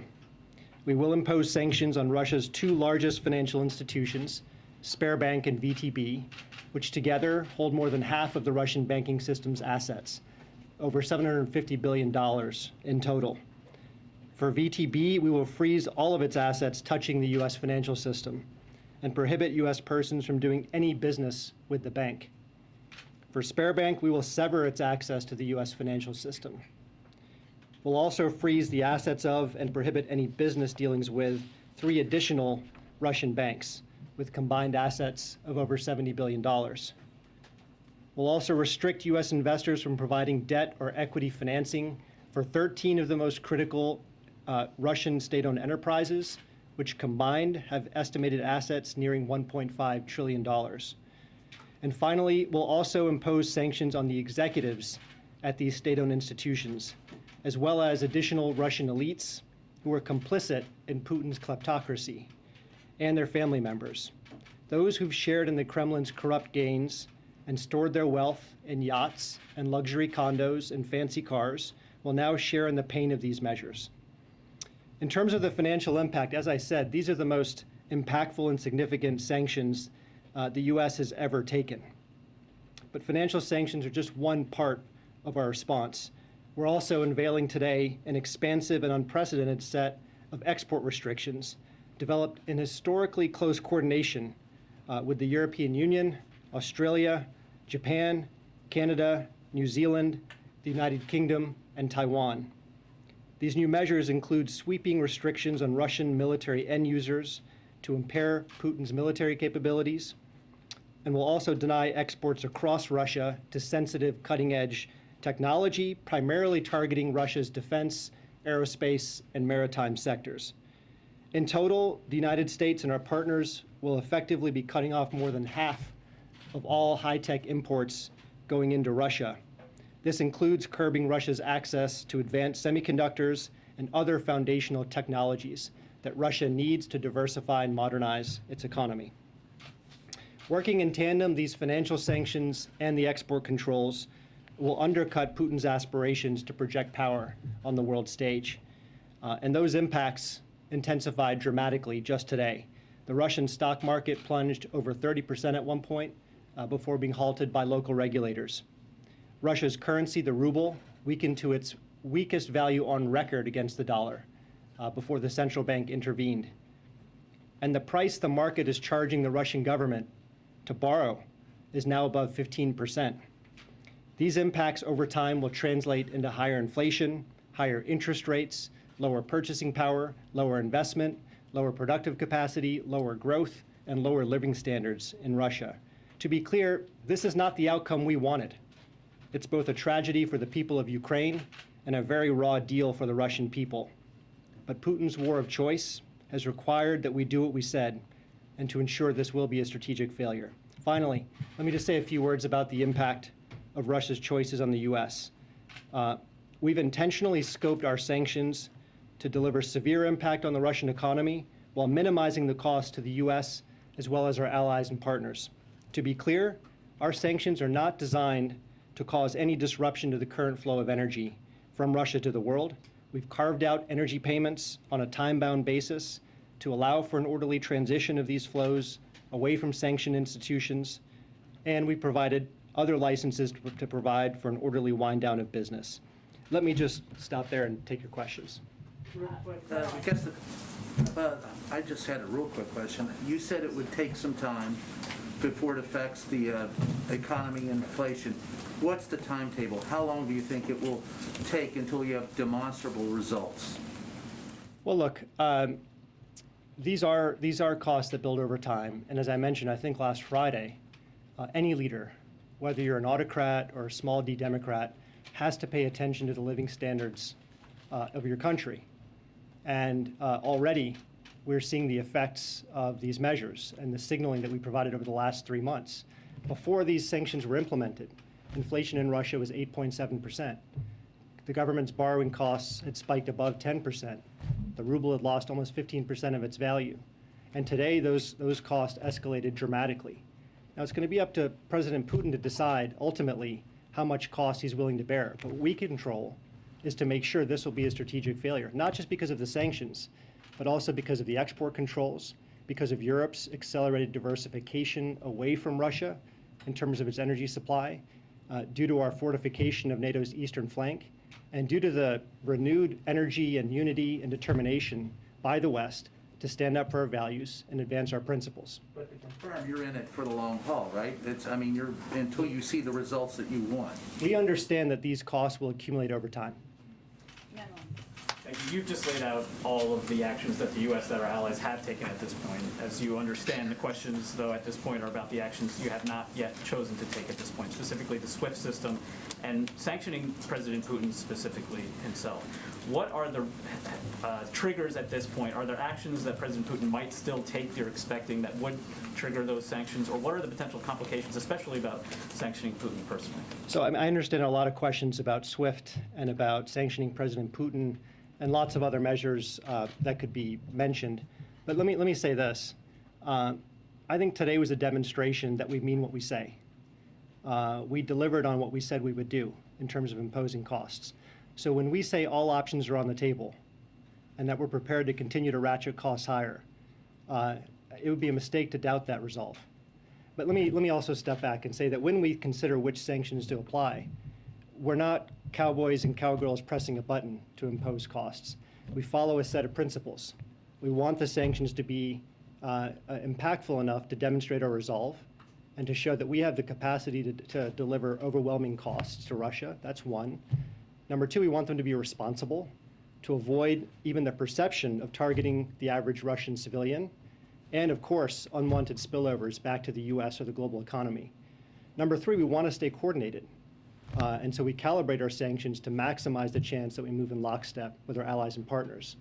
Number four, they should be flexible so that we can escalate or de-escalate depending on facts on the ground. And lastly, as I mentioned before, they have to be sustainable. These sanctions work over the long term. That's what will guide our design. In light of the sanctions that were announced against individuals and entities in Belarus, can you tell us whether there are sanctions against any other countries that are being seriously considered at the moment? And what is the line that a nation would need to cross in this conflict for them to be on the receiving end of sanctions from the U.S.? Well, the Belarus measures were about delivering cost to a country that aided and abetted what we saw yesterday and overnight. But I have nothing else for you in terms of other countries being targeted. JJ. Oh, did you have a question? Oh, Go ahead. Yeah, definitely. I know, I didn't mean, I was confusing the arms here. You want to go in the middle? No, Thank you, Philly. We'll come back to you. I wanted to ask you about some of the carve-outs. There are general licenses for more than a dozen areas, agriculture, energy, and you just said that the importance is to limit the impact on Americans. But I was hoping that you could say, is there a percentage that you can share of the number of exemptions that make up the overall transactions? So the general licenses, what percentage of the transactions are under those licenses? I would refer you to Treasury and OFAC for the details on what exactly is being exempted and the percentage of business that would be included. I mean, could you say, is it a third, is it a half? I mean, is it a small percentage, is it a high percentage? I would go back to the principles of our design. The measures themselves and the exemptions are balanced so that we can deliver overwhelming costs while not having unintended consequences. And so that's the principle. But as to the specifics, I'd refer you to Treasury. Wouldn't the oil be a large percentage? I mean, considering how important it is to Russia's bottom line? Well, look, where we have an asymmetric advantage is in foreign capital and cutting-edge technology. So that's where we're delivering the most concentrated impact. When it comes to energy, this is the one area where Russia has systemic importance in the global economy. We know it's the second largest natural gas producer in the world. It's also the second largest crude oil producer in the world. That's not to say that we have a dependence on Russia. Russia depends on those revenues just as much as the world needs its energy. But we're not going to do anything which causes an unintended disruption to the flow of energy as the global economic recovery is still underway. Thanks. Two quick questions, actually. One, if Putin takes Kyiv, does that trigger additional sanctions, specifically that scenario? Not going to speculate on particular hypotheticals. And you mentioned the timeline. You've been asked about the timeline. The president said in one of the answers to his question today, he said, let's have a conversation in a month to see if these sanctions are working.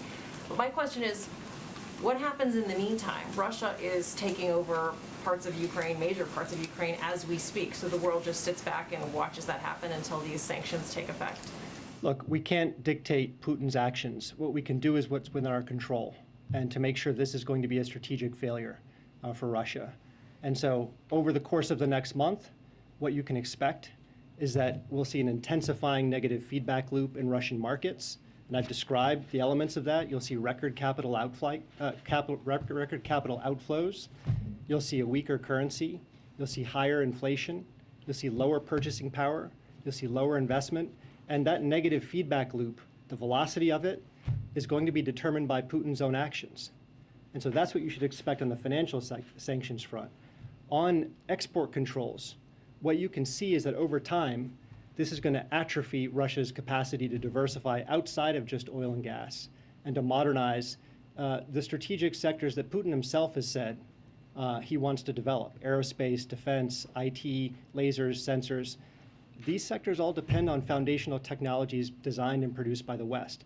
You will begin to see a chilling effect take hold in Russia as those inputs are denied.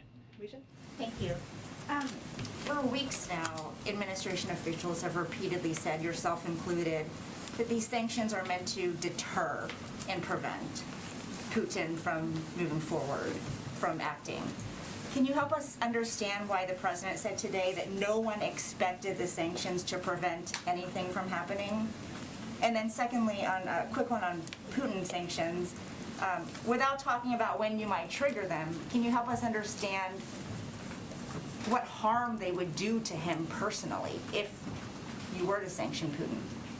Look, on your first question, we don't usually engage in hypotheticals up here at this podium, but let's play this out. Had we unleashed our entire package of financial sanctions preemptively, I think a couple of things might have happened. Number one, President Putin might have said, look, these people are not serious about diplomacy. They're not engaging in a good faith effort to promote peace. Instead, they're escalating. And that could provide a justification for him to escalate and invade. Secondly, he could look at it as a sunk cost. In other words, President Putin could think, I've already paid the price. Why don't I actually take what I paid for, which is Ukraine's freedom? So that's what we wanted to avoid. Look, ultimately, the goal of our sanctions is to make this a strategic failure for Russia. And let's define a little bit of what that means. Strategic success in the 21st century is not about a physical land grab of territory. That's what Putin has done. In this century, strategic power is increasingly measured and exercised by economic strength, by technological sophistication, and your story, who you are, what your values are. Can you attract ideas and talent and goodwill? And on each of those measures, this will be a failure for Russia. I keep asking you these same questions. I'm sorry, I don't think. She's not done yet. Let Lucia finish. Go ahead. On President Putin. But is it fair to say no one expected the sanctions to prevent anything? You certainly expected that, right? Look, we signaled as clearly as we could what was coming if Russia proceeded with an invasion. As I mentioned before, economic costs of this severity generally matter to any leader because of the effect it has on his people's living standards. In this case, Putin made the wrong choice. JJ's asking a question. Go ahead, JJ. One more on SWIFT, please. Don't really affect The ordinary UK has been people in Russia. pressuring allies to still reject Russia from the SWIFT system. Can you say if the US is still intensely working to pressure allies to do the same? How intensely are you guys pursuing I can't comment on what the UK's position is. I'm not going to speak to that. But what I'll say is the sanctions measures we imposed today, I think without question, were the most consequential ever levied on Russia, and arguably the most consequential ever levied in history, if you look at the aggregate financial impact on Russia. So that's why we took the measures that we did. And we did so because we could move in lockstep with our allies and partners, and because we think the spillover effects will be manageable. I'm trying to figure out if this is still a realistic live round. Is the U.S. really still making an intense effort for this, or is it essentially? This being SWIFT? Well, look, again, I'm just going to repeat, all options are on the table, and we're prepared to ratchet costs higher at a time and place of our choosing. And, President Putin should take that seriously after what he saw today. Michael? How do you ensure that these sanctions don't really affect ordinary people? Let Michael ask his question. Go ahead, Michael. Same question. Just two questions. First, if you were to sanction Vladimir Putin, do you know where his money is? Not going to comment on that. And secondly, what is the message to Russia at this point on what it would take to roll back and relieve some of the sanctions that you put in place today? Look, the road to diplomacy is always open.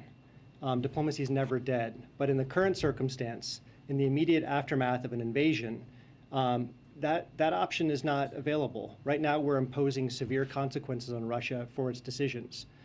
If there were to be a shift in Russia's strategic choices that upheld core principles of respecting your neighbor's borders, respecting your neighbor's sovereignty, allowing countries to have the freedom to set their own course and their own destiny, that would be a different situation, but that's not where we are.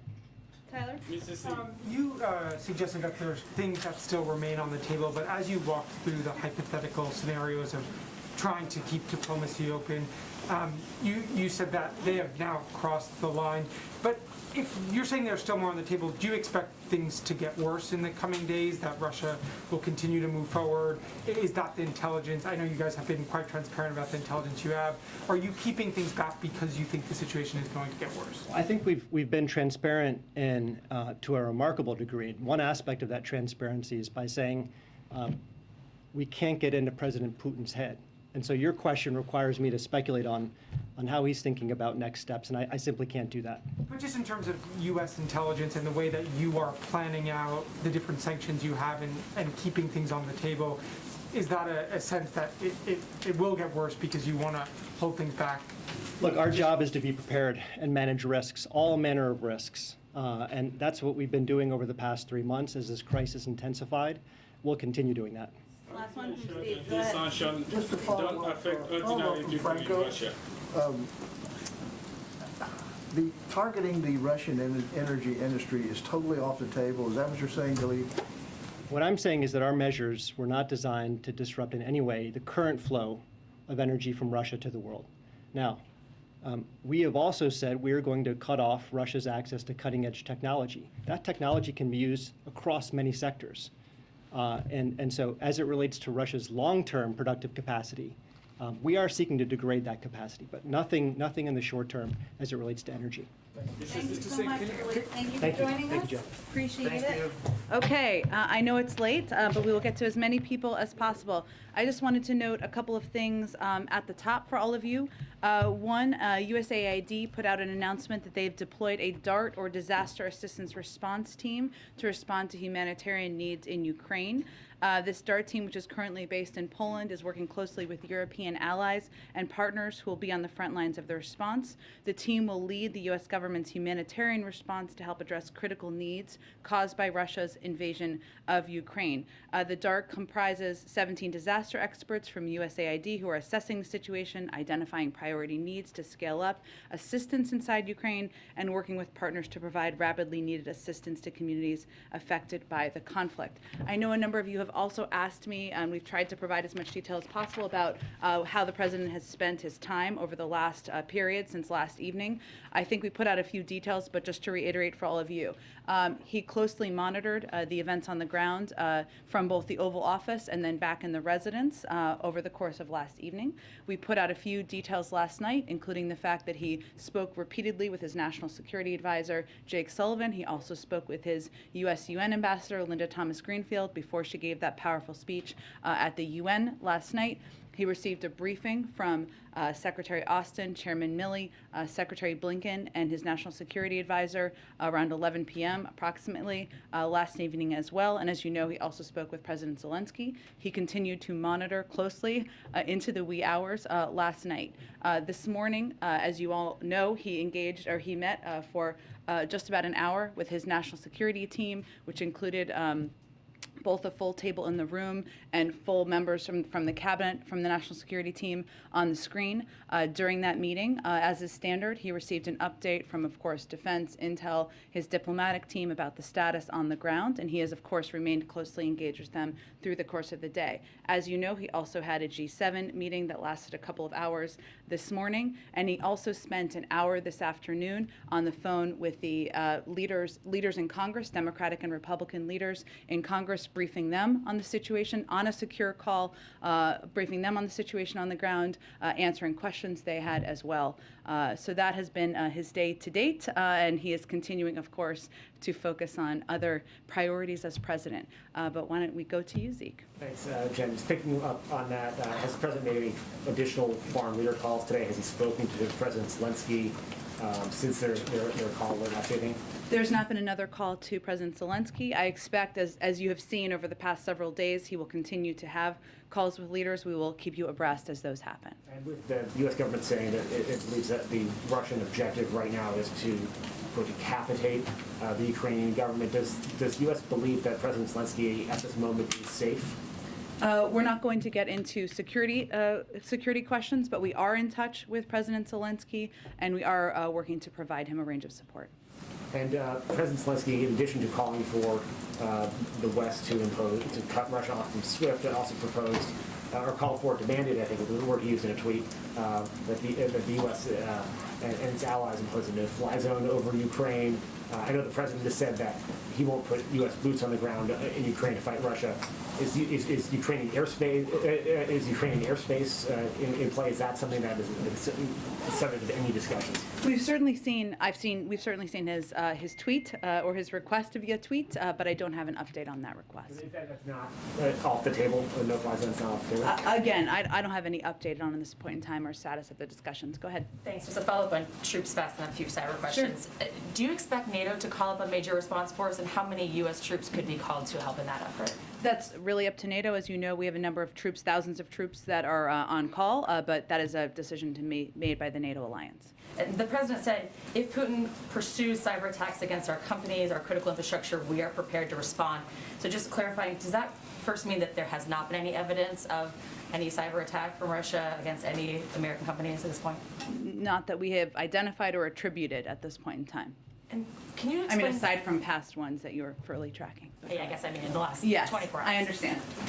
And can you explain more of the White House's thinking on kind of this debate in Washington about whether a cyber attack against a NATO ally would trigger an Article 5 response, a response from the alliance?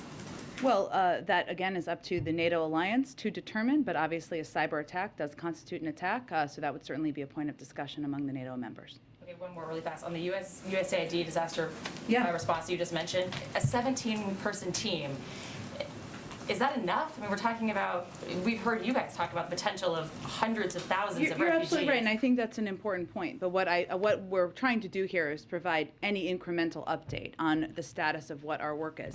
And I'll just note, and you may be fully aware of this, but in terms of humanitarian assistance, we have been the biggest provider of humanitarian assistance to Ukraine. We've provided over $52 million in humanitarian assistance to Ukraine in the past year.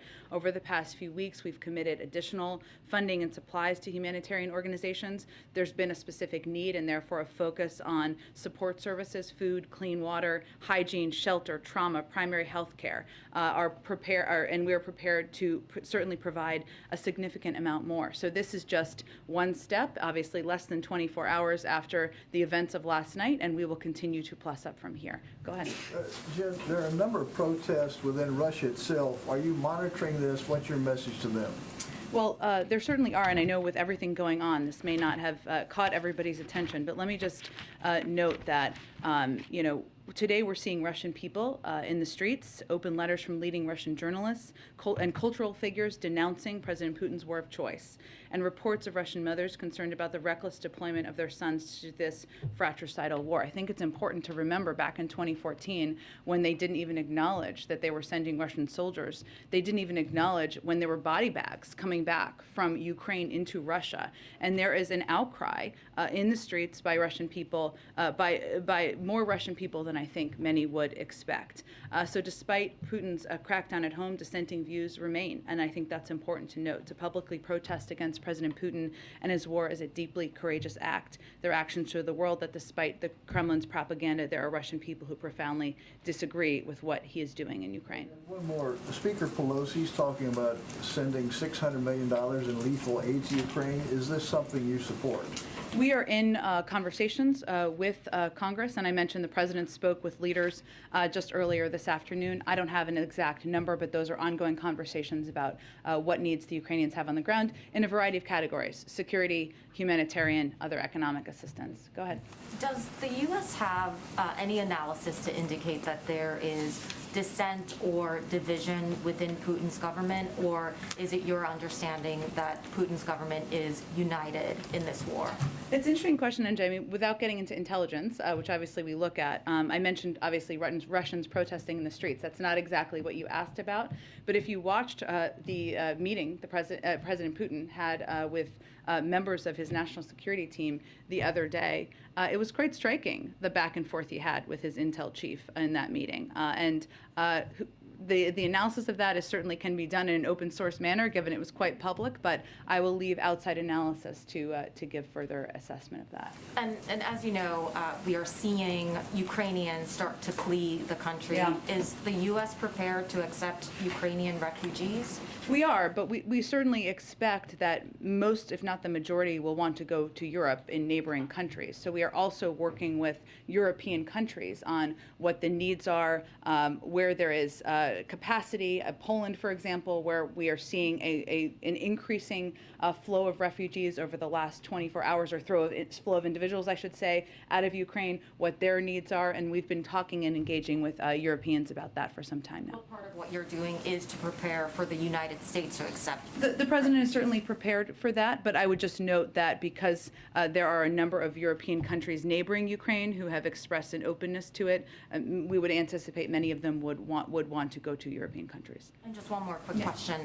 The president, of course, has repeatedly said that American troops will not enter Ukraine. Yeah. Is there any scenario that has been discussed where that decision might be reconsidered? The president has no intention of sending U.S. troops to fight in Ukraine. That has not changed. Go ahead. This was asked of the president earlier, but I don't think we got a full answer. Yesterday, Vladimir Putin said that he warned if others got involved of such consequences that you have never encountered in your history. Does the U.S. understand that as a threat of using nuclear weapons? Well, we can't obviously get into the mind of President Putin as much as he said that, nor do we know all the specific details about his strategic posture, but we don't see any increased threat in that regard at this point in time. Go ahead. Just to follow up on some of the cyber questions. Sure. I know that you and others have talked about how the government is on alert for the potential of a cyber attack, but can you share, like, are there any specific steps that are being taken that you can share that the U.S. is doing to protect the infrastructure, power grid, U.S. banks? Well, I would say, one, there's been efforts that have been ongoing for some time, since the beginning of the administration, to harden the private sector, or work with the private sector in partnership to harden their cybersecurity protections. We've actually seen a great deal of progress made in the financial sector. It's one of the stronger sectors in terms of protections from a cyber front that we see out there. So it's been ongoing for several months. Obviously, when there are moments like this where we continue to watch and look for what the potential is, we continue to engage closely with a range of industries about what they need to do, about the potential threats, and that's something that happens obviously privately and through a range of agencies. I can see if there's anything more specific that we can read out to all of you. Just real quick, one follow-up. President Biden said that the U.S. is prepared if an attack comes there. He said prepared to respond. Would that response be a cyber attack? A cyber attack, yes. Would that be an equivalent cyber attack against Russia? Well, I would say that the president reserves the option to respond in any manner of his choosing, overt or covert, seen or unseen, as we like to say in more available English. But I'm not going to get into specifics of what that looks like. He has a range of options. Go ahead. Thanks. On oil prices and the SPR, does the administration have an oil price in mind that would trigger another release from the SPR? I think not that we're going to get into detail or from here, JJ. I understand certainly the question. What you heard the president talk about today, and I can just reiterate a little bit, is that what has been ongoing, both from the president, who's been very engaged in this, having conversations with leaders in the Middle East and other parts of the world, as well as many members of his national security team, taking whatever steps we can to mitigate the impact on the global oil markets. And obviously that means increasing supply. Obviously a coordinated release from the Strategic Petroleum Reserve would be part of that. But in terms of what that looks like or the specifics, I'm just not in a position to get into more details at this point. Thanks. If the worst happens and Russia either reduces the flow of natural gas or cuts off energy altogether to Europe, does the administration have a good idea for how long households in Europe could last under that kind of circumstance? I don't have an assessment of that from here. I can certainly check with our economic team. One thing I will say that one of the steps we've been taking, obviously natural gas shortages and supply is an enormous regional issue, one that would hugely impact Europe more than here, of course. One of the steps we've been focused on and been taking is engaging with partners who may have excess LNG supply, like countries in Europe, Japan, for example, where we were planning to give them some, and now they're going to divert it to Europe. So we've been working to help mitigate any impact of a further invasion and a shortage in Europe.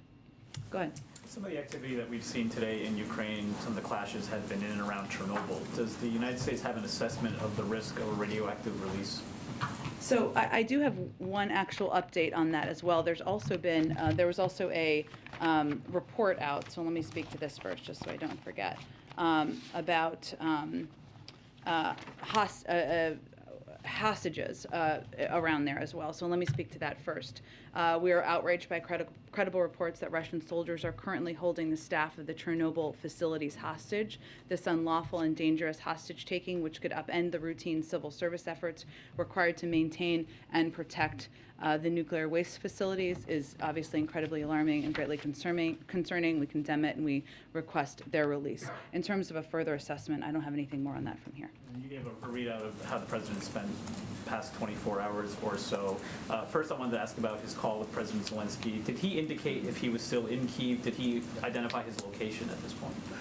We are aware of where he is located, and we are in touch with him. I would say on that call, what they discussed is President Zelensky's request for the president to condemn the actions of President Putin and the Russians and to engage with other global leaders about it, and that's exactly what he's done. We've seen a number of statements today from former presidents, President Obama, President Bush, and also saw former President Trump on television talking about this. Has the president, you mentioned during the Afghanistan drawdown, he had been in contact with his predecessors. Has he been in touch with any of his predecessors during this?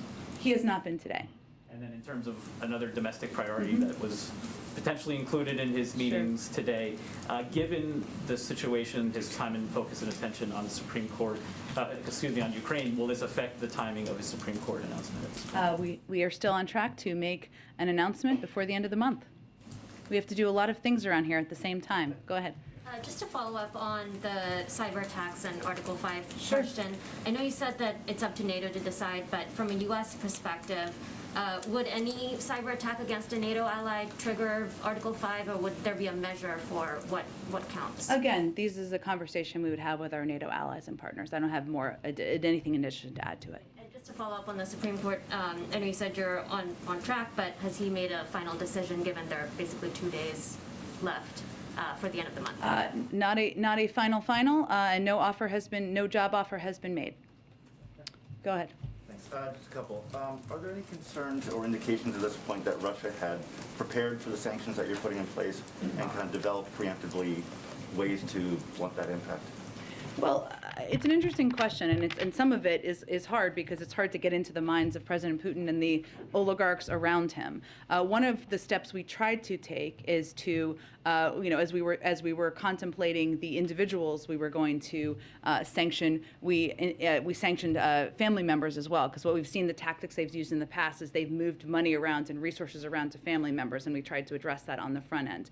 In terms of the banking and the financial sector, I mean, it accounts for such a large percentage of how they do business that would be a difficult thing for them to plan and plot against. And if you look to just even the anticipation of the potential sanctions, as Dilip was mentioning, the ruble is the worst performing currency in the world right now. Their inflation has skyrocketed. So we're even seeing in their markets the anticipated impact even before today, and that's even before the actual squeeze on the financial sector in the country. So it feels to me it would be a little hard to plan around and plot around given the significance of what was done today and the fact that when we sanctioning 10 of Russia's financial institutions and these export control measures, which essentially cuts President Putin off from semiconductors and access to a range of technology he wants for the future. Those are difficult things to plan ahead for. I guess secondly, does the administration have any assessment for how China is reacting to this at this point? Whether they are willing to provide support to Russia, how much, and has there been any kind of contact there to kind of attempt to move them off of any support? Well, in terms of what impact they can have, I mean, China only accounts for about 15% of China and Russia. I'm not sure. You can double check me on this. About 15% of the global economy. If you look at G7 partners in the U.S. and Europe, it's about 50%, right? So they cannot cover what the impact of the sanctions that have been announced in coordination with Europe, how they would impact Russia. I think from our perspective as it relates to China, well, I can't get into the heads of what their thinking is. This is really a moment for China, for any country, to think about what side of history they want to stand on here. And that is certainly the case that we would make publicly and privately. I think you saw that Secretary Blinken spoke with his counterpart just a couple of days ago. The president's certainly open to speaking with his counterpart, but I don't have any prediction of that at this point in time or a timeline. Go ahead. Thanks, Jen. Over the past couple of weeks, as you've been sounding the alarm on this, you've put the sanctions package together, conducted diplomacy with the Russians and the rest of the world. How did the Ukrainian government use that time, since they've been initially warned that this was a likelihood? Did they use that time wisely to prepare? Tell me more about what you mean exactly. Well, you're seeing reports from the streets in Russia, in Ukraine, of people being surprised. You had, obviously, local and national leadership in Ukraine telling people to stay calm, to go to work, even the day before the invasion began. So were they properly prepared, and was there more that they could have done in the lead-up? Look, I think it's not particularly constructive for us to give an assessment of that. What I can tell you is that our focus has been on providing up-to-date what has turned out to be quite accurate and transparent information about what the President Putin was preparing to do, which was invade Ukraine. And we have been very clear with American citizens who are there. We have been clear with our European partners for months now, including Ukrainian leadership. So that has been what our focus has been. And we will remain a strong supporter and partner of President Zelensky in Ukraine moving forward. Go ahead. Following up on the sanction question. Yeah. We have heard for weeks that these sanctions were at least in part a part of a strategy that was based on deterrence as well as prevention. Today, with the President's comment that no one expected the sanctions to prevent anything from happening, moving forward, do you expect this slate of sanctions to prevent any further advancement or aggression from Russia? Well, I would say that later in the back and forth or the press avail, he also said when asked if sanctions cannot stop President Putin, what penalty can? And he said, I didn't say sanctions couldn't stop him, which leads me to believe that's not exactly what he meant. He also went on to say the threat of sanctions and imposing the sanctions and seeing the effect of sanctions are two different things. And the way we look at this, broadly speaking, and Dilip touched on this a little bit, is that we do see them as having a deterrent impact, right? It doesn't mean they're 100% foolproof. But if there's a 95% chance of Russia invading without the threat of sanctions, and there's I'm making up these percentages just to make a point, but and a 65% chance that they will with them, you're obviously going to go with the threat of sanctions because you want to reduce the threat of an invasion. So there is a deterrent, and we've seen the deterrent impact work at times, right? I'd also note that we are very clear-eyed about the fact that President Putin, not just a few days ago, I mean, he gave the speech a few days ago where he questioned the legitimacy of Ukraine as a sovereign country. He's also talked about how the breakup of the Soviet Union was the worst thing that's happened, that's a paraphrase, in recent, in decades of history. So we are clear-eyed about his ambition, but what the other part of it that we are quite focused on is the consequences. And the way we see it is, as we've touched on a little bit, inflation skyrocketing, the ruble is the worst performing currency in the world. It was his decision to go to war. It's our choice to make him pay a price. Same with the global community. And we believe these consequences are also going to have an impact. Just at the risk of repeating your question as well, I mean, the President did also say, let's check in a month, and there has been some questions about time here. It seems like this is a strategy to use these sanctions to put pressure on Russia to eventually discourage them to pull out, or to force them to pull out this advance. So what is the timetable here, you think, for when the Russian government will start actually feeling the impact of these sanctions and possibly pull out? Well, in many senses, they're already feeling the impact. I mean, look at where the ruble is. Look at where inflation is. Look at where the markets are in Russia. In terms of how Putin will feel the impact, we just sanctioned a range of oligarchs around him. We sanctioned 10 financial institutions. These are all significant, enormous steps that are going to have an impact on him. But in terms of the moment by moment, I can't give you an assessment of that. Just off topic, there's been a lot of questions about refugees in the region. Yeah. For Ukrainians that are in the country, is the U.S., especially after yesterday, considering TPS or any sort of protection? Sure. As you know, that's a decision that would be made through an interagency process led by the Department of Homeland Security, and I don't have any prediction of that. I mean, I don't have any kind of prediction of that at this point in time. Obviously, these events are just unfolding as we speak. That process hasn't started, that conversation? I'm not going to give you any specifics on an internal process, but I would just say, again, it's an interagency process, and right now we're, of course, in the middle of an invasion and a war in Ukraine. Go ahead. Thanks, Jen. Earlier you had said you have to do a lot of things at the same time. One of those things, of course, is the State of the Union next week. Yes. Can you tell us how the President this week has been preparing for that, how much time he spent on this speech, and how he's juggling that with this very busy schedule that you laid out earlier tonight? Yeah, absolutely. So in addition to obviously being very closely engaged and leading the effort on the U.S. response to the Russian military invasion of Ukraine, the President has been working with speechwriters, working with members of his policy team to finalize details of his State of the Union, starting to do some read-throughs, not too many yet. I expect those will increase in the days ahead. I expect we won't have too much of a preview for you, maybe tomorrow, but maybe more likely this weekend. He's also been engaging with his COVID team, talking about where we are in the state of the pandemic, what's next in the pandemic.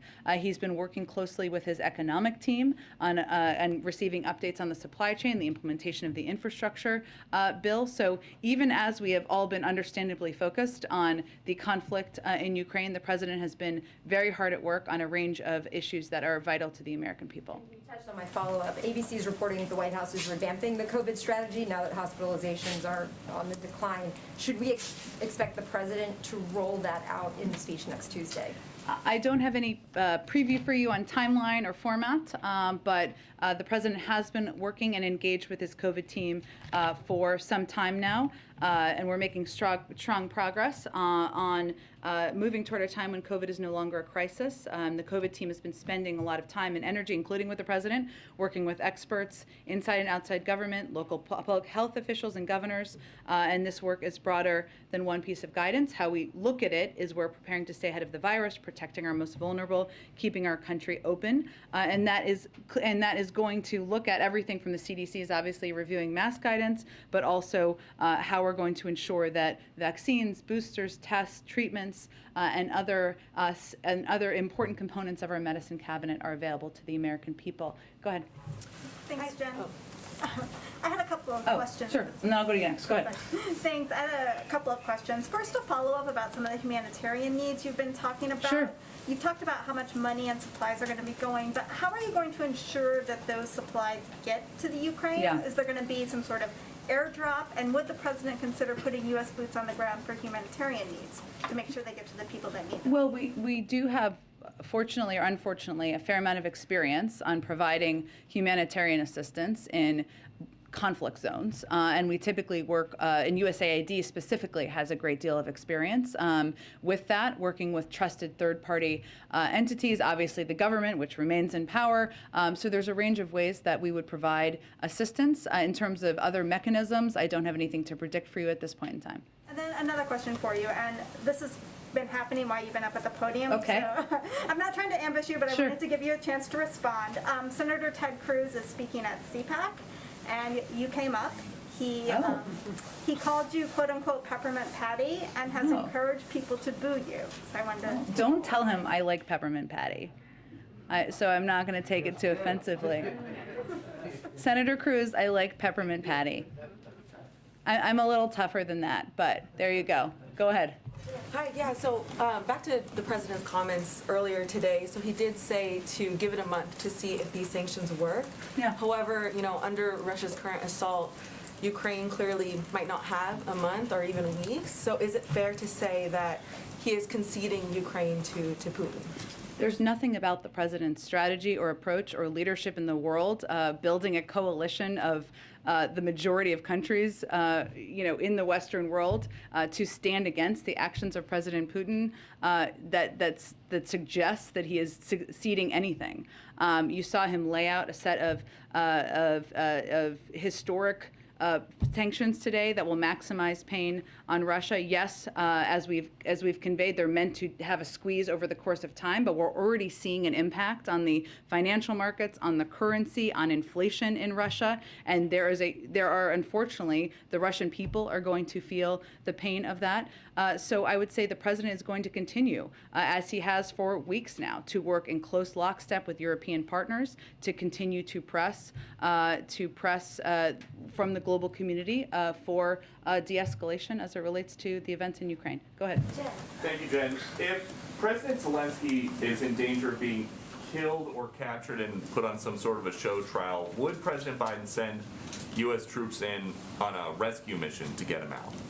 Again, we are in touch with President Zelensky, who is an important partner. We support him, he's the leader of Ukraine, the president of Ukraine, but I'm not going to get into security steps. Okay. There's this talk about a possible forecast for financial pain, particularly at the gas pump for Americans. The president said today the notion that this is going to last for a long time is highly unlikely. Would he try to ensure that by lifting some of the restrictions that he's put in place on the energy industry, or rethinking some projects like the Keystone Pipeline? Well, first of all, the Keystone Pipeline is not flowing, so I'm not sure how that would solve anything. There's also plenty of oil leases that are not being tapped into by oil companies, so you should talk to them about that and why. But what the president's talking about is we certainly understand, and he said this today, right? May have been in response to your question, I don't remember, but if there's an invasion of another country by a big country, there's going to be impacts on the markets, right? And we certainly anticipated that, and we anticipate that as it relates to the global oil market as well. So that's why the president, for weeks now, has been engaging with a range of big global suppliers, some in the Middle East, others, to see what we can do to ensure there's supply out there in the market to reduce the impact on the American people. And the U.S. is one of the Russian oil industry's best customers, hundreds of thousands of barrels per day. Would the president ever consider ordering U.S. companies to stop importing Russian oil? I don't have any prediction of that at this point, Peter. We announced some significant sanctions today. Our objective is to ensure there is the greatest economic pain on Russia, and not on the Russian people, but on President Putin, and to minimize the impact on the American people, including companies here in the United States. All right, thanks everyone. See you tomorrow. He said that he thinks that Putin's going to go and try to expand back the Soviet Union. So is this, do you all think this is Act One in a multiple country invasion?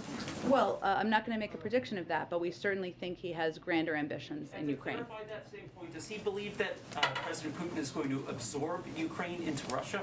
When he says that President Putin wants to reestablish the Soviet Union, is that what he's saying? I think he believes that, as we all do, that President Putin has grander ambitions in Ukraine. Hence, the military campaign is continuing. Thanks, everyone. Thank you, everyone. All of us from now on? We'll do this more tomorrow.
Aber die Iraner haben es auch nicht geschafft, ne?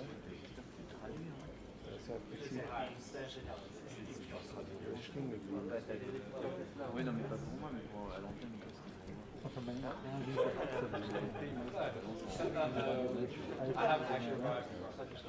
Jetzt wird es quasi neu. Ja, ich weiß, ein bisschen jetzt also machen wie die Bundeswehr, das bleibt ja nicht von den Jets als das wäre eine interessante Frage, wann die Sanktionen gegen Iran als zum ersten Mal dazu geführt haben, dass dann Flugzeuge. Aber im Prinzip ist ja so, wenn du nach Europa Flugzeug, was verstanden hat, gebaut hat, viel weniger Hightech. Da konnte man noch in der Garage. Genau, also ich glaube, das ist beim letzten Mal, dann wird wahrscheinlich schneller. Also, das andere ist doch, wenn du nach Wien willst, musst du normalerweise bei der Lufthansa auch hier warten lassen. Und das fängt ja auch an. Also du verlierst dann zumindest schon mal die typischen Rechte, dann überhaupt eine europäische Lufthansa.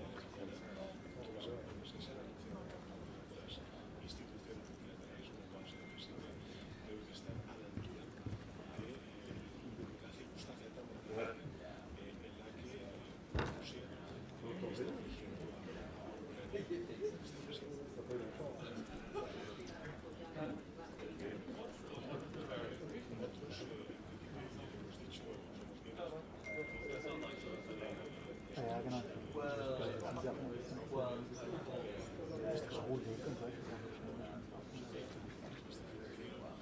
Schon so viele super spezialisierte Sachen geben. Ja, dann im Zweifel wieder zwei deutsche Mittelständler zu haben. So. Bei diesem Paket wird sich ganz genau anzugucken. Deswegen hoffe ich, dass das jetzt nicht werden, weil wenn das morgen erst wieder so läuft, ne, wenn sich die Ausmessung 15 Uhr treffen, dann kann ich ja jetzt schon, bis das dann im Journal veröffentlicht wird, ist es dann garantiert. Das heißt, das ist halt irgendwie ja, das wird so wirklich was sein, wo die Produktnummer wo man das auch geführt wird. Genau,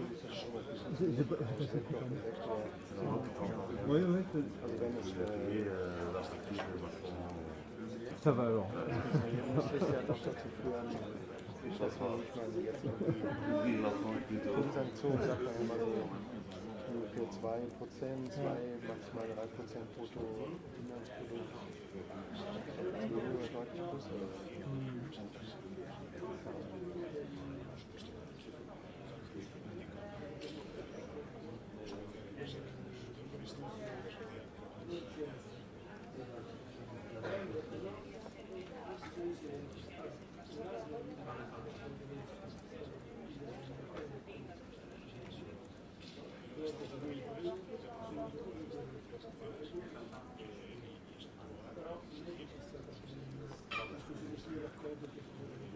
Questi tre sono quelli che sono i principali.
Thank you for joining us following our special EU call.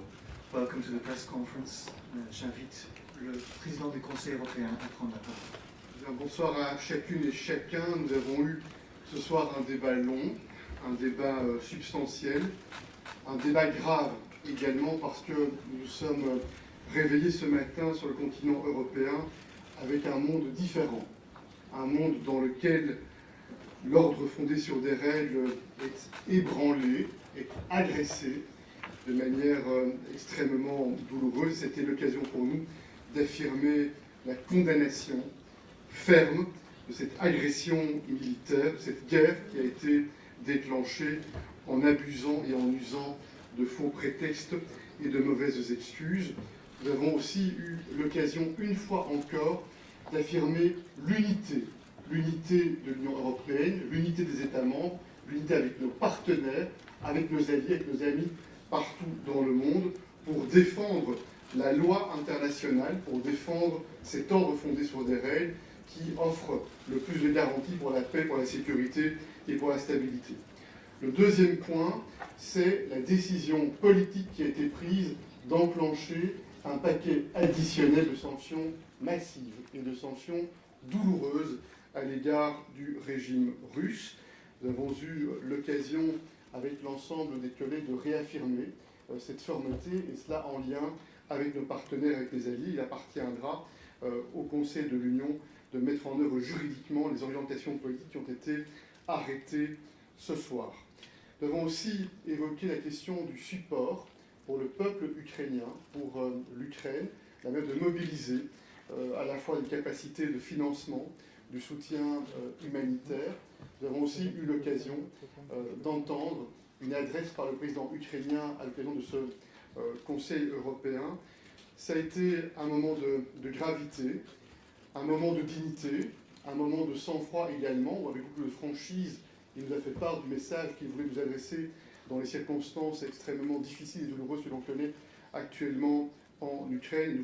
Nous voulons souligner et saluer toute la dignité et le courage du peuple ukrainien qui fait face en ce moment même à une situation tragique. Ce sont des femmes, des hommes, des familles qui sont meurtries, qui sont ébranlées, qui sont directement touchés par l'horreur d'une guerre que l'on espérait tous impossible sur le continent européen il y a encore quelques jours, avec toutes les tentatives diplomatiques qui avaient été mobilisées afin de faire reculer cette menace. Enfin, nous avons eu l'occasion d'aborder aussi un certain nombre d'autres sujets, l'importance de mobiliser du soutien au flanc est de l'Union européenne, bien entendu en lien étroit avec l'OTAN. Il y aura un sommet demain, cette question-là pourra être à nouveau abordée, mais nous préparons également, avec les pays les plus directement concernés, la solidarité, afin de pouvoir mobiliser les aides humanitaires qui sont nécessaires, et donc aussi les moyens pour faire en sorte que des réfugiés puissent être accueillis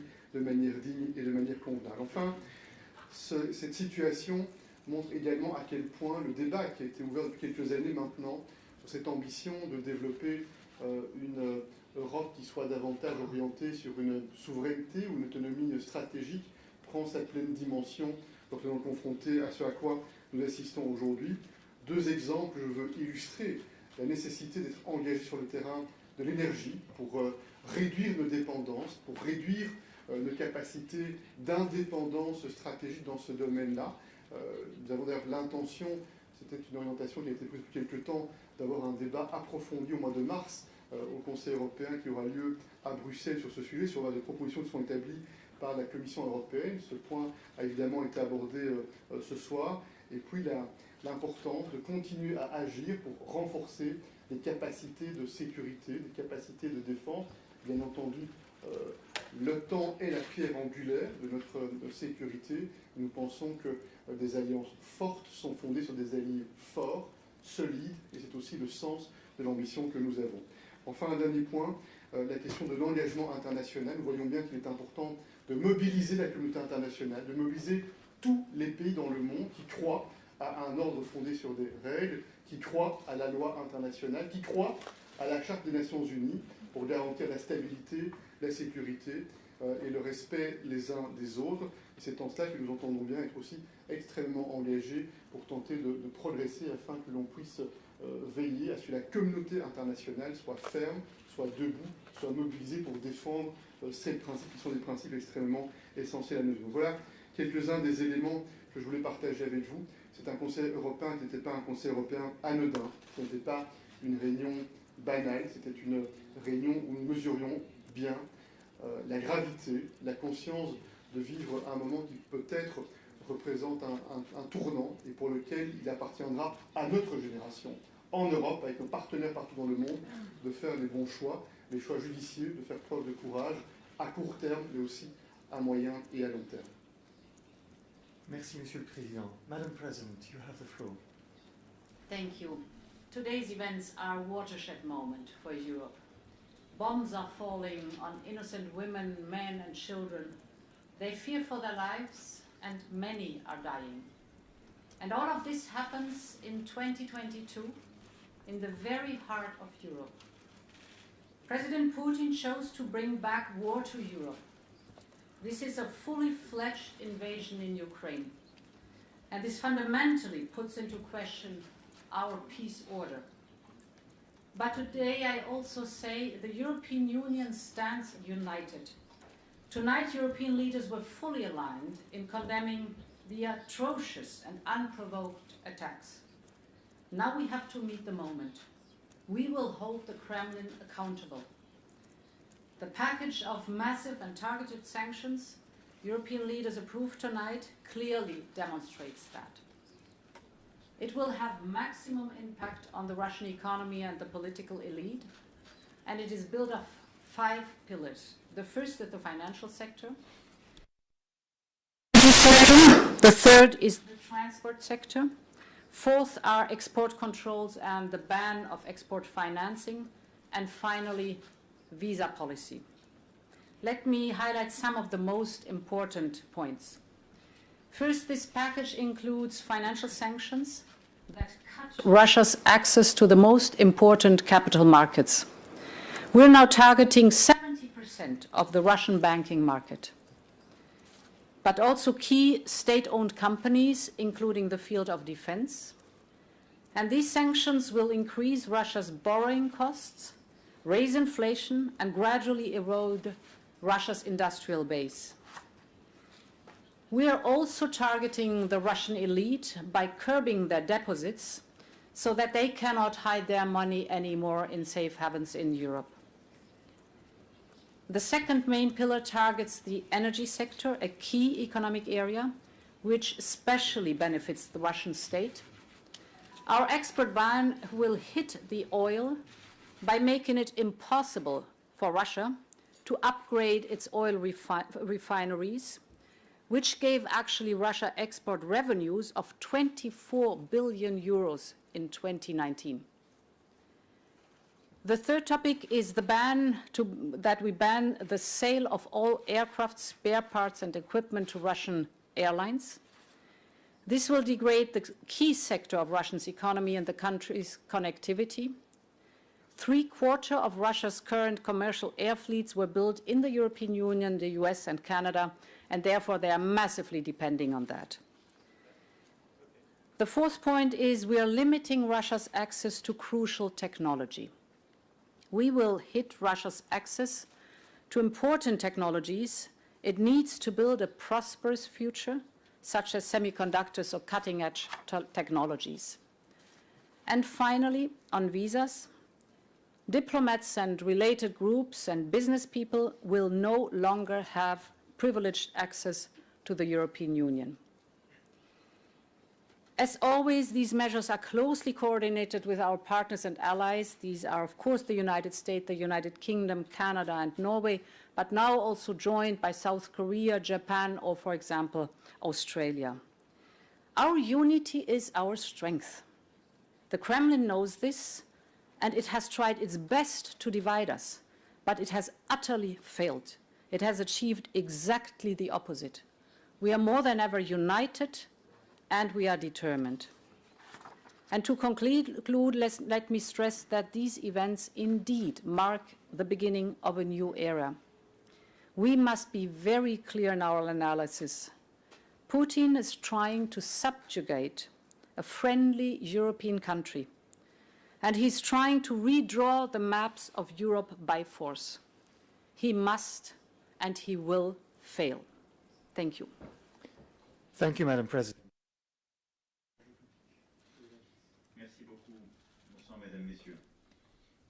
Nous avons donc tenu ce Conseil européen dans le contexte qui a été rappelé par Monsieur le Président, chez Madame la Présidente von der Leyen, celui non pas d'une crise mais d'une guerre, et du choix qui a été fait par le Président Poutine de lancer une série d'opérations militaires massives, et non pas ciblées, comme il l'a dit lui-même il y a quelques heures sur le Donbass, mais bien des opérations militaires massives qui sont venues tuer plusieurs centaines de civils ukrainiens, comme l'a confirmé il y a quelques heures le président Zelensky lui-même.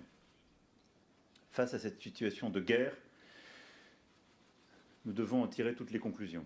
Celle que le choix du président Poutine est, d'une part, de vouloir faire bégayer l'histoire européenne et nous ramener à des logiques d'empire et de confrontation. La deuxième, c'est de bafouer tous les principes qui président au droit international, aux chartes et traités souverainement signés par la Russie ces dernières décennies. Face à ce choix, d'abord, nous avons décidé d'anticiper et de rester unis, et nous l'avons fait depuis le début. Notre unité, nous l'avons d'abord conçue pour discuter et donner toutes ses chances à la diplomatie, sans naïveté, sans concession, par un dialogue exigeant que nous avons conduit dans le cadre du format dit de Normandie, avec l'Allemagne, et également par les contacts que plusieurs collègues européens et que nos institutions ont pu prendre ces dernières semaines. C'est le choix délibéré du président russe de ne pas saisir cette voie. L'unité et la préparation, c'est celle aussi qui a présidé aux travaux menés par la Commission, et je veux remercier Madame la Présidente et ses équipes, et qui a fait que durant le mois qui vient de s'écouler, toutes les semaines qui viennent de s'écouler, l'Union européenne a travaillé étroitement avec l'ensemble de ses alliés, britanniques, canadiens, américains, pour concevoir l'ensemble des sanctions dont une nouvelle étape a été ce soir actée politiquement par l'ensemble des chefs d'État et de gouvernement. Tout ça a été préparé et conçu. Et donc, ce soir, nous avons décidé, je ne reviendrai pas sur la liste qui vient d'être détaillée par Monsieur le Président et Madame la Présidente, très claire, qui est une première réponse. L'Union européenne a décidé donc ensemble d'infliger des coups très sévères à Moscou sur à la fois des personnes et des secteurs. Elles seront complétées aussi par des mesures gouvernementales. J'ai ce matin demandé plusieurs travaux, en particulier sur des biens personnels et une série de personnalités en complément de ces mesures. Ces sanctions viseront également le régime biélorusse qui est complice dans cette offensive russe, et je veux insister sur ce point compte tenu des évolutions récentes des dernières semaines. Le deuxième élément que nous avons acté tous ensemble, sur lequel je voulais ici revenir, c'est évidemment le soutien à l'Ukraine.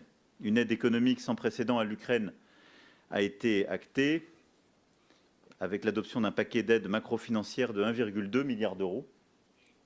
Elle ira plus loin et continuera à mobiliser tous les moyens financiers et matériels. Je veux ici dire que la France contribuera à cet effort supplémentaire avec 300 millions d'euros pour l'économie ukrainienne. Et nous sommes prêts à continuer à livrer des matériels militaires et de soutien à la population, comme j'ai pu le dire au président Zelensky. Le troisième élément, c'est celui de la protection des Européens et de l'ensemble des nations et des peuples. Protection militaire. J'ai confirmé ce jour, nous avons notifié à l'OTAN, et j'aurai l'occasion de rentrer dans le détail demain lors du sommet OTAN que nous tiendrons. La France continuera à jouer pleinement son rôle de réassurance des alliés de l'OTAN en envoyant en Estonie un nouveau contingent au sein de la présence avancée renforcée, en anticipant sa participation à la police du ciel balte dès le mois de mars et en accélérant aussi son déploiement en Roumanie. Au-delà de cela, je rappelle que nous sommes nation cadre de la VJTF, et évidemment, nous tiendrons notre rôle. Je l'ai rappelé, nous serons aux côtés de nos alliés de manière infaillible.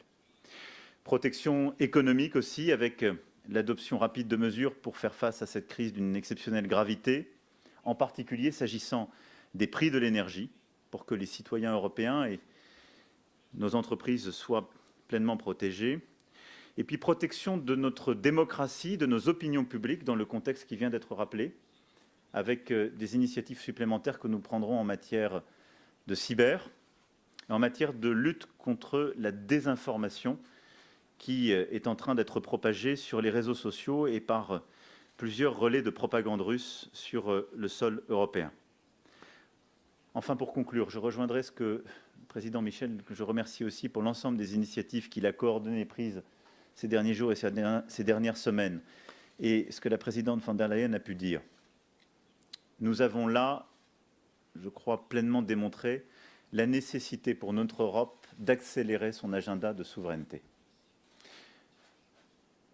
Les temps tragiques de l'histoire reviennent. La guerre est là, sur notre sol.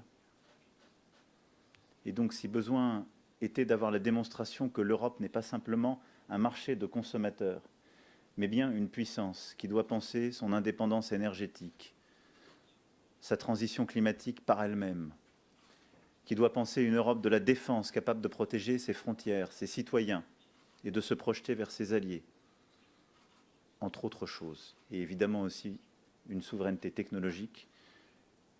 La guerre que nous sommes en train de vivre nous le démontre cruellement. C'est pourquoi nous continuerons l'agenda amorcé ces derniers mois, ces dernières années, pour l'accélérer encore, car nous avons là la démonstration que dans les temps tragiques que nous vivons, l'Europe n'a d'autre choix que de redevenir, peut-être de devenir, oserais-je dire, une puissance. Je vous remercie.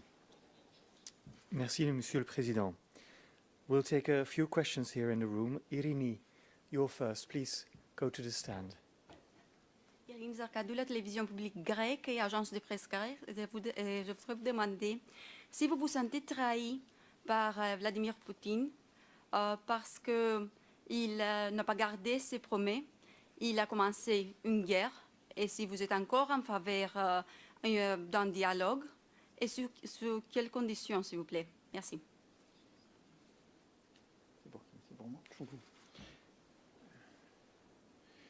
Nous avons, comme je le disais, tout fait pour que la voie diplomatique puisse l'emporter.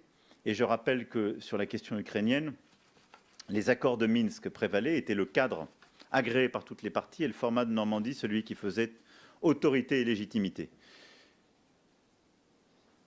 Jusque quelques heures avant le lancement des opérations, la reconnaissance de deux républiques illégitimes, puis les opérations militaires, nous discutions encore avec le président Poutine des détails de la mise en œuvre des accords de Minsk.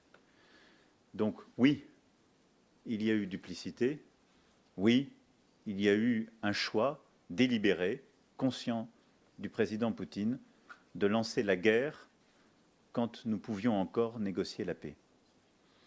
Dans ce contexte, la situation est celle que nous connaissons. Elle appelle d'abord un soutien inconditionnel au peuple ukrainien, à ses autorités, son président. C'est le soutien que nous apportons, c'est celui d'une solidarité entre Européens. Elle implique une série de sanctions et de mesures que nous venons de rappeler, mais elle implique aussi de savoir garder les canaux ouverts pour que le plus vite possible, le cessez-le-feu puisse être décidé et les hostilités arrêtées. Car aujourd'hui, comme je le rappelais, ce sont des civils qui sont tués. Voilà la situation, voilà comment je la vois aujourd'hui. Mais de manière très claire, le choix a été fait de manière délibérée par le président russe de faire la guerre. Et donc nous devons aussi en tirer les conséquences. Next question. Markus, you have the floor. Markus Becker. Markus Becker with Der Spiegel from Germany. This is a question for all the three of you, if I may. It's about the fact that obviously the oil and gas imports from Russia are not to be curbed at the moment in the scope of the sanctions package. And this is about also something that the Polish Prime Minister said during his doorstep. He said that Mr. Putin takes the money from us Europeans for his oil and his gas and turns it into invasion of aggression. So was this dilemma, this moral dilemma, something the leaders talked about today, and how do you think the EU should deal with this dilemma? Thank you. Yeah, we discussed a lot about this important question, this important topic, the energy sector, and this is the demonstration that this is very important for all of us to learn the lessons and to be less dependent. This is what we are trying to do with our climate change agenda, especially with the green transition, because we think it's important to have more sovereignty in this field. But of course, the transition will be extremely important. That's why we are taking many concrete initiatives in order to see how it will be possible in the short term, but also in the mid-term, to diversify our supply chains in order to be less dependent. And again, this one very concrete, very obvious example that demonstrates that we need to develop our strategic autonomy. Well, first of all, indeed, the one instrument that is being used concerning fossil fuels from Russia is that the instruments are being banned that are crucial to refine the oil. I mentioned the 24 billion euros per year that are the revenues for refined oil. These instruments are built in Europe. They are unique and cannot be replaced globally by other suppliers.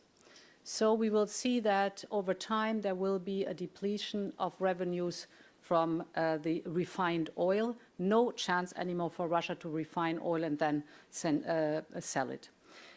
On a second sheet of paper, we have to look at the fact that we are indeed today too dependent of Russian fossil fuels. Russia has proven, Gazprom has proven, not to be a reliable supplier, and we have to do everything to reduce this dependency of Russian gas, oil and coal. And indeed, at the moment being, we have been working hard in the last weeks to come to a stage where we are able to say today, for this winter, we would have enough supplies of gas from elsewhere, LNG gas, from reliable suppliers, in case that President Putin would completely decouple us from Russian gas. But this is the short term. And indeed, in the mid and long term, we have to develop a clear strategy with these bad experiences over the last year. We have to develop a clear strategy how to get completely independent of Russian fossil fuel. One of the solutions is indeed, if I look at the gas sector, to work with the suppliers for LNG gas. It has the advantage that we have the terminals, we have the pipeline network all over the European Union. So from wherever the LNG gas is landing, it can be brought, transported to every different part of the European Union. But it also has a second big advantage. This whole infrastructure can be used over time for green hydrogen. We do not have to build a new infrastructure, but we can use all these pipelines. So the motto is get rid of the dependency of Russian gas and go deep into the renewables, and this will be our new strategy we have to intensify. J'ai une dernière question de Mathieu Coach, BFM. Mathieu. Bonjour Madame la Présidente, bonjour Messieurs les Présidents, Mathieu Coach, BFM TV. Monsieur Macron, vous avez parlé à Vladimir Poutine ce soir. Est-ce que vous pouvez nous donner quelques éléments sur la teneur de cet entretien? Dans quel état d'esprit était le président russe ce soir? Et est-ce que cela a encore un sens de dialoguer avec lui alors qu'il a bafoué, vous l'avez dit, le droit international en déclenchant cette guerre? Jean-Yves Le Drian le qualifie de dictateur. Reprenez-vous ce terme? Et puis, autre question, une crise humanitaire a déjà commencé. Est-ce que la France s'engage à accueillir des réfugiés ukrainiens qui vont affluer en Europe dans les jours qui viennent? Je vous remercie. D'abord, sur la crise humanitaire que vous évoquez, nous en avons ce soir discuté très longuement. Et je crois pouvoir dire qu'il y a unanimité pour rappeler ici, en effet, la solidarité de tous les Européens. Et d'ailleurs, cette crise, je crois, rappelle à certaines et certains autour de la table qui avaient pu faire preuve de moins de solidarité quand la pression migratoire venait d'autres frontières de l'Europe, qu'il est bon que l'Europe soit totalement solidaire et responsable ensemble. Et donc la France, comme tous les autres pays européens, prendra sa part, et je peux ici vous le confirmer évidemment, pour à la fois assister la population ukrainienne et pour toutes celles et ceux qui fuiraient le sol ukrainien et se retrouveraient sur le sol de l'Union européenne, venir en solidarité et pouvoir accueillir. Et donc nous le ferons en Européens, de manière coordonnée, responsable et solidaire. Ensuite, j'ai eu un échange franc, direct, rapide avec le président Poutine, à la demande du président Zelensky tout à l'heure, pour d'abord lui demander l'arrêt dans les meilleurs délais des combats et surtout lui proposer de discuter, lui demander de discuter avec le président Zelensky dont c'était la demande, celui-ci ne parvenant pas à le joindre. Et donc, j'ai à la fois passé ce message de la France à la Fédération de Russie, de manière claire, et j'ai aussi transmis ce message du président ukrainien au président russe. Ça n'a pas produit d'effet, vous le voyez bien pour le moment, puisque le président russe a choisi la guerre. Mais je pense que c'est de ma responsabilité, d'abord, de prendre de telles initiatives quand elles sont demandées par l'Ukraine, et ensuite, tout en condamnant, tout en sanctionnant, tout en continuant à décider, à agir, de laisser ce chemin ouvert pour que le jour où les conditions pourront être remplies, nous puissions obtenir une cessation des hostilités pour les Ukrainiennes et pour les Ukrainiens. Merci, Monsieur le Président, Madame la Présidente. This concludes our press conference for tonight. Thank you and see you soon.